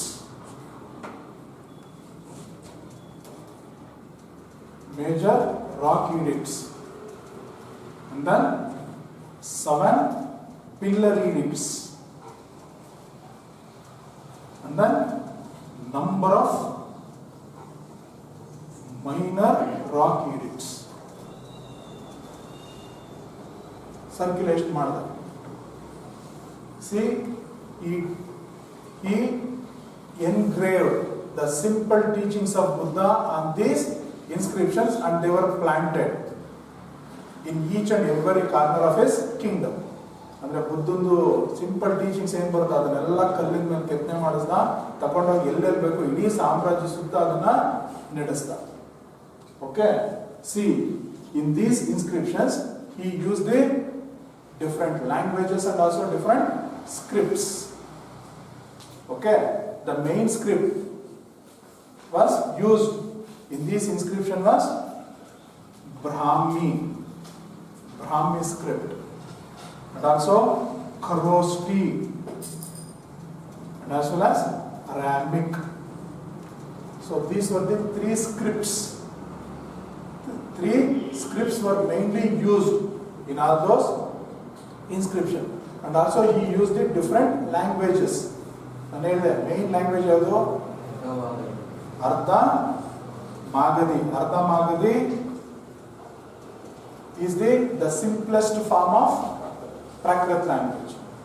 Okay, Prakrit ಅಂತ ಹೇಳಿದ್ದಾರೆ, Prakrit language ನೇ ಮೇನ್. ಆದ್ರೆ Prakrit ಅಲ್ಲಿ ಸಿಂಪಲ್ ಪ್ರಾಕೃತ ನಮ್ಮ ಕನ್ನಡದಲ್ಲಿ ಇದೆಯಲ್ಲ, ಹಳೆಗನ್ನಡ, ನಡುಗನ್ನಡ, ಹೊಸ ಕನ್ನಡ ನಮ್ಗೆ ಅರ್ಥ ಆಗತ್ತ. ಹಳೆಗನ್ನಡ, ನಡುಗನ್ನಡ ಓದಿ ಅಂತಂದ್ರೆ ಓದಕ್ಕೆ ಬರಲ್ಲ, ಅರ್ಥ ಮಾಡ್ಕೊಳ್ಳೋದು. ಸೊ ಹಂಗೆ ಜನರಿಗೆ ಯಾವ್ದು ಅರ್ಥ ಆಗುತ್ತೋ ಪ್ರಾಕೃತಲ್ಲೂ ಕೂಡ. ಹಾಗೇನೆ ಇನ್ನೊಂದು ಕೇಳಿರ್ಬೋದು ನೀವು, ಒಂದು ಶಾತವಾಹನ ಕಿಂಗ್ಡಮ್ ಅಂತ ಹೇಳಿ ಬರುತ್ತೆ. ನೆಕ್ಸ್ಟ್ ಬರುತ್ತೆ, ಈಗ ಆದ ತಕ್ಷಣ ಮಾಡ್ತೀನಿ, ಒಂಚೂರು ಹಿಂಟ್ಸ್ ಕೊಡ್ತೀನಿ. ಅದು ಒಬ್ಬ ಹಾಲ ಅಂತೇಳಿ ಒಬ್ಬ ರೂಲರ್ ಬರ್ತಾನೆ. ಹಾಲ ಅಂತೇಳಿ ಒಂದು ಫೇಮಸ್ ಬುಕ್ ಬರೀತಾರೆ, ಇದು ತುಂಬಾ ಕೇಳ್ತಿರ್ತಾರೆ ಕಾಂಪಿಟೇಟಿವ್ ಎಕ್ಸಾಮ್. ಗಾಥಾ ಸಪ್ತಸತಿ ಅಂತೇಳಿ ಅದು ಬುಕ್ ಹೆಸರು. Gatha Saptashati, it is also written in Prakrit. ಆದ್ರೆ ಇನ್ನೊಂದು ಕೇಳ್ಬಿಡ್ತಾರೆ, ಏನಪ್ಪಾ ಅಂತಂದ್ರೆ ಪ್ರಾಕೃತ ಕೇಳಿರ್ತಾರೆ, ಇನ್ನೊಂದು ಲ್ಯಾಂಗ್ವೇಜ್ ಕೊಟ್ಬಿಟ್ಟಿರ್ತಾರೆ. ಅಲ್ಲಿ ಕೇಳಿದ ಪ್ರಾಕೃತ ಇಲ್ಲ, ಆ ಲ್ಯಾಂಗ್ವೇಜ್ ಕ್ಲಿಕ್ ಮಾಡ್ಬೇಕು. ಯಾವ್ದಪ್ಪ ಅಂತಂದ್ರೆ ಪೈಶಾಚಿಕ ಲ್ಯಾಂಗ್ವೇಜ್ ಅಂತೇಳಿ. Paishachika was the oldest form of Prakrit language. ನೋಡಿ, ಪ್ರಾಕೃತಲ್ಲೂ ಕೂಡ ಡಿಫ್ರೆಂಟ್ ಫಾರ್ಮ್ಸ್ ಬರುತ್ತೆ. ಅದು ಪರ್ಟಿಕ್ಯುಲರ್ ಆಗಿ ಇಂಡೆಪ್ತ್ ಕೇಳ್ಬಿಟ್ಟಾಗ ಈ ತರದ ಶುರು ಆಗೋಣ. ಎಲ್ಲ ಪ್ರಾಕೃತ ಅಂದ್ಕೊಂಡಿದ್ರೆ ಅಲ್ಲಿ ಪ್ರಾಕೃತ ಇರೋದೇ ಅದು ಇರುತ್ತೆ. ಪೈಶಾಚಿಕ ಭಾಷೆ ಅಂತ ಹೇಳಿ ಹೇಳ್ತಾರೆ, ಪೈಶಾಚಿಕ ಲ್ಯಾಂಗ್ವೇಜ್ ಅಂತ ಹೇಳಿ. ಆದ್ರೆ ಅಲ್ಲಿ ಪ್ರಾಕೃತ ಹೊಡೆದ್ರೆ ರಾಂಗ್ ಆಗ್ಬಿಡೋದು. ಪೈಶಾಚಿಕ ಇಲ್ಲ ಅಂತಂದ್ರೆ ಪ್ರಾಕೃತ ರೈಟ್. ಪೈಶಾಚಿಕ ಇದ್ರೂ ಪ್ರಾಕೃತ ಹೊಡೆದ ರಾಂಗಾದ ಇಲ್ಲಿ ಹೇಳಿದ್ನಲ್ಲ ಪ್ರಾಕೃತ ಅರ್ಧ ಮಾಗದಿ ಎರಡು ಈಗ ಅರ್ಧ ಮಾಗದಿನೇ ಟ್ರೀಟ್ ಮಾಡೋದು. ಅರ್ಥ ಆಯ್ತು ನಮಗೆ ಅರ್ಧ Magadhi and then Greek language. See, for example, there are two inscriptions called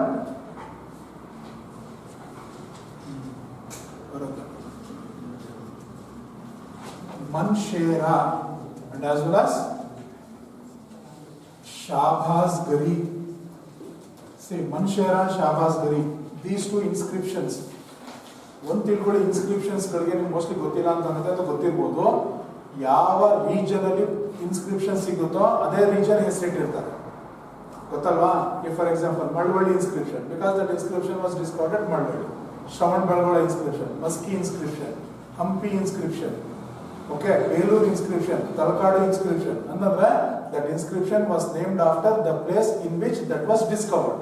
ಇದು ಅಷ್ಟೇನೆ. ಮನ್ಷೇರ ಶಾಬಾಜ್ ಗರಿ ಅಂತಂದ್ರೆ ಈ ಕಡೆ ಆಫ್ಘಾನಿಸ್ತಾನ್ ಕಡೆ ಬರುತ್ತೆ. ಮನ್ಷೇರ ಅಂಡ್ ಶಾಬಾಜ್ ಗರಿ, these are the only two inscriptions.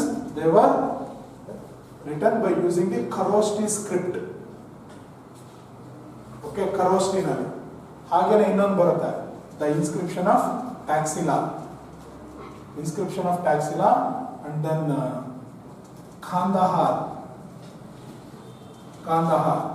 They are in Aramaic script. ಎರಡನೇ Aramaic script ಅಲ್ಲಿ ಬರುತ್ತೆ. ಓಕೆ, ಇಲ್ಲಿ ಕಾಂದಹಾರ್ ಇದೆಯಲ್ಲ, ಇದು ಇನ್ನೊಂದು ಸ್ಪೆಷಾಲಿಟಿ ಇದೆ. It is the bilingual script ಅಂತಲೂ ಕೂಡ ಕರೀತಾರೆ. Kandahar edict is also called it as the bilingual edict ಅಂತೇಳಿ. ಅಂತಂದ್ರೆ in that inscription both the Aramaic script and as well as the Greek language was used. Greek language ಮತ್ತೆ Aramaic script ಎರಡೂ use ಮಾಡಿದ್ದಾರೆ. ಅದಕ್ಕೇನೆ ಈ ಕಾಂದಹಾರ್ದನ್ನ ಏನಂತ ಕರೀತಾರೆ? ಬೈಲ್ಯಾಂಗ್ಯುಯಲ್ ಈಡಿಕ್ಟ್ ಅಂತೇಳಿ ಕರೀತಾರೆ. ಬೈಲ್ಯಾಂಗ್ಯುಯಲ್ ಈಡಿಕ್ಟ್ ಅಂತೇಳಿ ಅಂದ್ರೆ ಈ ರೀತಿದು ಆ ಇನ್ಸ್ಕ್ರಿಪ್ಷನ್ಸ್ ಬಗ್ಗೆನೇ ಕೆಲವು ಬಂದ್ಬಿಡುತ್ತೆ. ಓಕೆ, ಸೊ ಅಂದ್ರೆ ಅಶೋಕಂದು ಮೇನ್ ಈಡಿಕ್ಟ್ಸ್ಗಳು ಏನ್ ಬರುತ್ತೆ ತುಂಬಾ ಸಿಕ್ಕಿದಾವೆ ನಮಗೆ. ನಮ್ಮ ಕರ್ನಾಟಕದಲ್ಲೂ ಕೂಡ ತುಂಬಾ ಸಿಕ್ಕಿದಾವೆ, ಗೊತ್ತಿರ್ಬೋದು. ಸುಮ್ಮನೆ ಒಂಚೂರು ಹೇಳ್ತೀನಿ, ಇಲ್ಲ ಅಂತಂದ್ರೆ ಟೆಕ್ಸ್ಟ್ ಬುಕ್ ಅಲ್ಲಿ ನೋಡ್ಕೊಳ್ಳಿ, ಯಾಕೆಂದ್ರೆ ಅದು ಮಾಡಾಗೋಯ್ತು ಅಂತಂದ್ರೆ ತುಂಬಾ ಲೆಂತಿ ಅಂತ ಅನ್ಸ್ಬಿಡಲ್ಲ. ಈ ಫಾರ್ ಎಕ್ಸಾಂಪಲ್ ಮಸ್ಕಿ ಇನ್ಸ್ಕ್ರಿಪ್ಷನ್ ಅಂತ ಹೇಳಿದೆ ಲಾಸ್ಟ್ ಕ್ಲಾಸಲ್ಲಿ, ರಾಯಚೂರು. ಹಾಗೇನೆ the recently discovered inscription Sannati, Yadgir district. ಹಾಗೇನೆ ಅದು Brahmagiri, Siddapura, Jatinga, Rameshwara in Chitradurga district. Then what we call Palkigunda and Gavimata in Koppala district. Okay, so like that there was so and also what we call Gujarra inscription. Then Delhi Meerut inscription. Then Lauria Araraj inscription. Then Kirnar inscription. So ಈ ರೀತಿ ಬೇಕಾದಷ್ಟು inscriptions ಗಳು ಸಿಕ್ಕಿದೆ. ಆದ್ರೆ ಅದರಲ್ಲೆಲ್ಲ ಒಂದು ತುಂಬಾ important ಯಾವ್ದಪ್ಪ ಅಂತಂದ್ರೆ ನಾನು ಹೇಳಿದ ಅಷ್ಟೇ, ಯಾವುದೋ Maski, because it tells about both his name and as well as title. Just like that Baski inscription, there was another inscription which also gives the same information about his name and as well as his title, Devanampriya Priyadarshi. Which was that inscription? ಇಲ್ಲಿ ಹೇಳಿದಲ್ಲ ಅಶೋಕ, ದೇವನಾಂಪ್ರಿಯ, ಪ್ರಿಯದರ್ಶಿ ಮೂರು ಹೆಸರನ್ನ first ಹೇಳೋದು ಯಾವುದು? ಮಸ್ಕಿ ಅಂತೇಳಿ. ಇದೇ information ಇನ್ನೊಂದು ಶಾಸನ ಹೇಳೋದು. ಅಂದ್ರೆ ಮಸ್ಕಿ ಸಿಕ್ಕಿ ಎಷ್ಟೋ ವರ್ಷಗಳಾದ್ಮೇಲೆ ಇನ್ನೊಂದು ಸಿಕ್ತು. ಯಾವ ಶಾಸನ ಆಗುತ್ತೆ? That is Calcutta inscription. ಕ್ಯಾಲ್ಕಟಾದಲ್ಲಿ ಒಂದು ಇನ್ಸ್ಕ್ರಿಪ್ಷನ್ ಸಿಕ್ಕಿದೆ. ಅದರಲ್ಲೂ ಅಷ್ಟೇ ಅಶೋಕ ಅನ್ನೋ ಹೆಸರು, ಒಂದು ಟೈಟ್ಲ್ ದೇವನಾಂಪ್ರಿಯ, ಪ್ರಿಯದರ್ಶಿ, ಎಲ್ಲ ಅಷ್ಟು ಇನ್ಫಾರ್ಮೇಶನ್ ಸಿಗುತ್ತೆ. ಎರಡೇ ಎರಡು ಇನ್ಸ್ಕ್ರಿಪ್ಷನ್ ಅಲ್ಲಿ ಅವನ ನೇಮು ಟೈಟ್ಲ್ಗಳು ಸಿಗೋದು. ಒಂದು ಮಸ್ಕಿ ಮತ್ತೆ ಇನ್ನೊಂದು ಅದೇ ಫಸ್ಟ್ ಯಾವುದು ಮಸ್ಕಿ, ಸೆಕೆಂಡ್ ಕ್ಯಾಲ್ಕಟಾ. ಅಂದ್ರೆ ಈ ರೀತಿ ಇನ್ಸ್ಕ್ರಿಪ್ಷನ್ಸ್ ಗಳ ಮೇಲೆನೆ ಒಂದು ಇದು ಬಂದ್ಬಿಡೋದ ಇನ್ಫಾರ್ಮೇಶನ್ಸ್ ಗಳು. ಅದೊಂಚೂರು ನೀಟಾಗಿ ನೋಡ್ಕೊಳ್ಳಿ.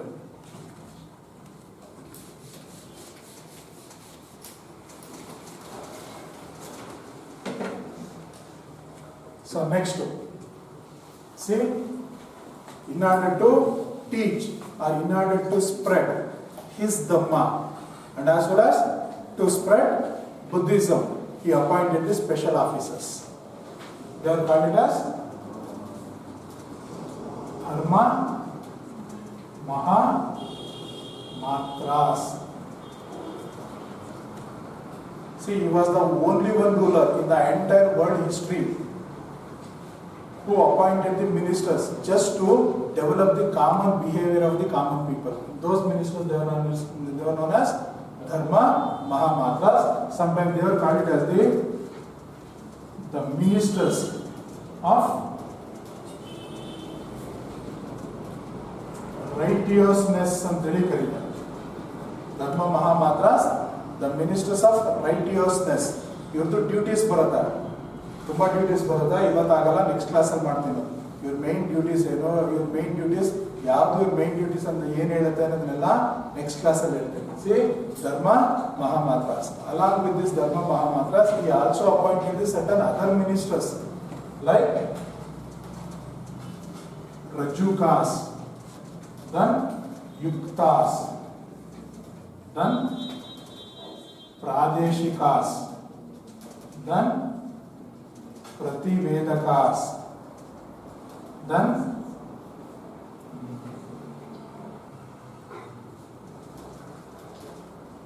Vachabhumikas, then Pulisas.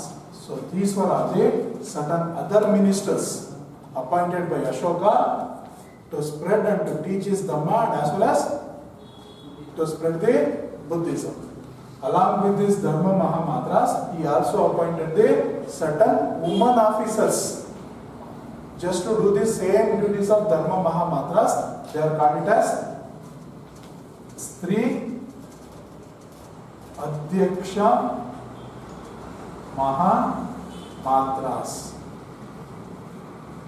ಧರ್ಮ ಮಹಾಮಾತ್ರಾಸ್ ಏನ್ ಡ್ಯೂಟೀಸ್ ಮಾಡ್ತಾರೋ ಅದೇ ಡ್ಯೂಟೀಸ್ ಮಾಡೋಂಥ ಕೆಲವು ವುಮನ್ ಮಿನಿಸ್ಟರ್ಸ್ಗಳು, ಅವ್ರುಗಳನ್ನ ಸ್ತ್ರೀ ಅಧ್ಯಕ್ಷ ಮಹಾಮಾತ್ರಾಸ್ ಅಂತೇಳಿ ಕರೀತಾರೆ. ಅಂದ್ರೆ ಇವರು ಮೆನ್ಗೆ ಟೀಚ್ ಮಾಡೋದು. ವುಮನ್ ಅಂತಂದ್ರೆ ಮನೆಯಿಂದ ಹೊರಗಡೆ ಕಳ್ಸೋದಲ್ಲ, ಮನೆ ಒಳಗಡೆನೆ ಇರ್ತಾರಲ್ಲ, ಮನೆಗಳಿಗೆ ಹೋಗಿ ವುಮನ್ ಅಲ್ಲಿ ಅದನ್ನ ಡೆವಲಪ್ ಮಾಡಿಸೋದಕ್ಕೆ ಕೆಲವು woman ministers, they are called it as the ಸ್ತ್ರೀ ಅಧ್ಯಕ್ಷ ಮಹಾಮಾತ್ರಾಸ್. ನೆಕ್ಸ್ಟ್ ಈ ಹೇಳ್ದಿ ಥರ್ಡ್ ಬುದ್ಧಿಸ್ಟ್ ಗೊತ್ತಾ ಇದೆ council in the year 250 BC, at his capital Pataliputra. ಗೊತ್ತಾನೆ ಬುದ್ಧಿಸ್ಟ್ ಕೌನ್ಸಿಲ್ಸ್ಗಳು, ರಾಜಗೃಹ, ವೈಶಾಲಿ, ಪಾಟಲಿಪುತ್ರ, ಕುಂಡಲವನ, ಕಾಶ್ಮೀರ ಅಂತ ಹೇಳಿದ್ನಲ್ಲ. ಥರ್ಡ್ ಕೌನ್ಸಿಲ್ ಯಾರ ಟೈಮಲ್ಲಿ? ಅಶೋಕನ ಟೈಮಲ್ಲಿ. ಎಲ್ಲಿ? ಪಾಟಲಿಪುತ್ರದಲ್ಲಿ. The president was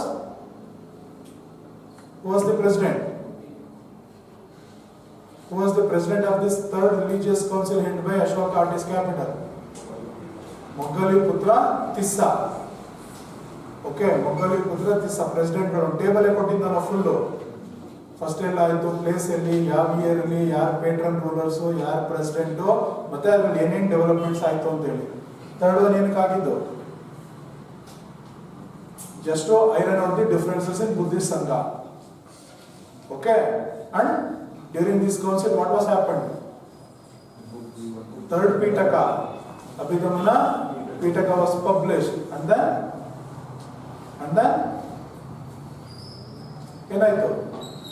he decided to send the Buddhist religious ambassadors to different parts of the world to spread the Buddhism. Okay, on the basis of the decision taken in this council, Ashoka sent his two children, Mahendra, Sanghamitra, to Ceylon. So, for the first time, the Buddhism crossed the Indian border and reached the foreign country.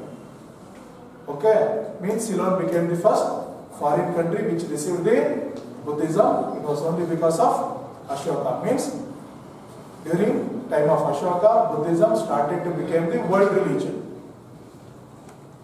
ಏನಾಯ್ತಲ್ಲಿ spread ಆಯಿತು.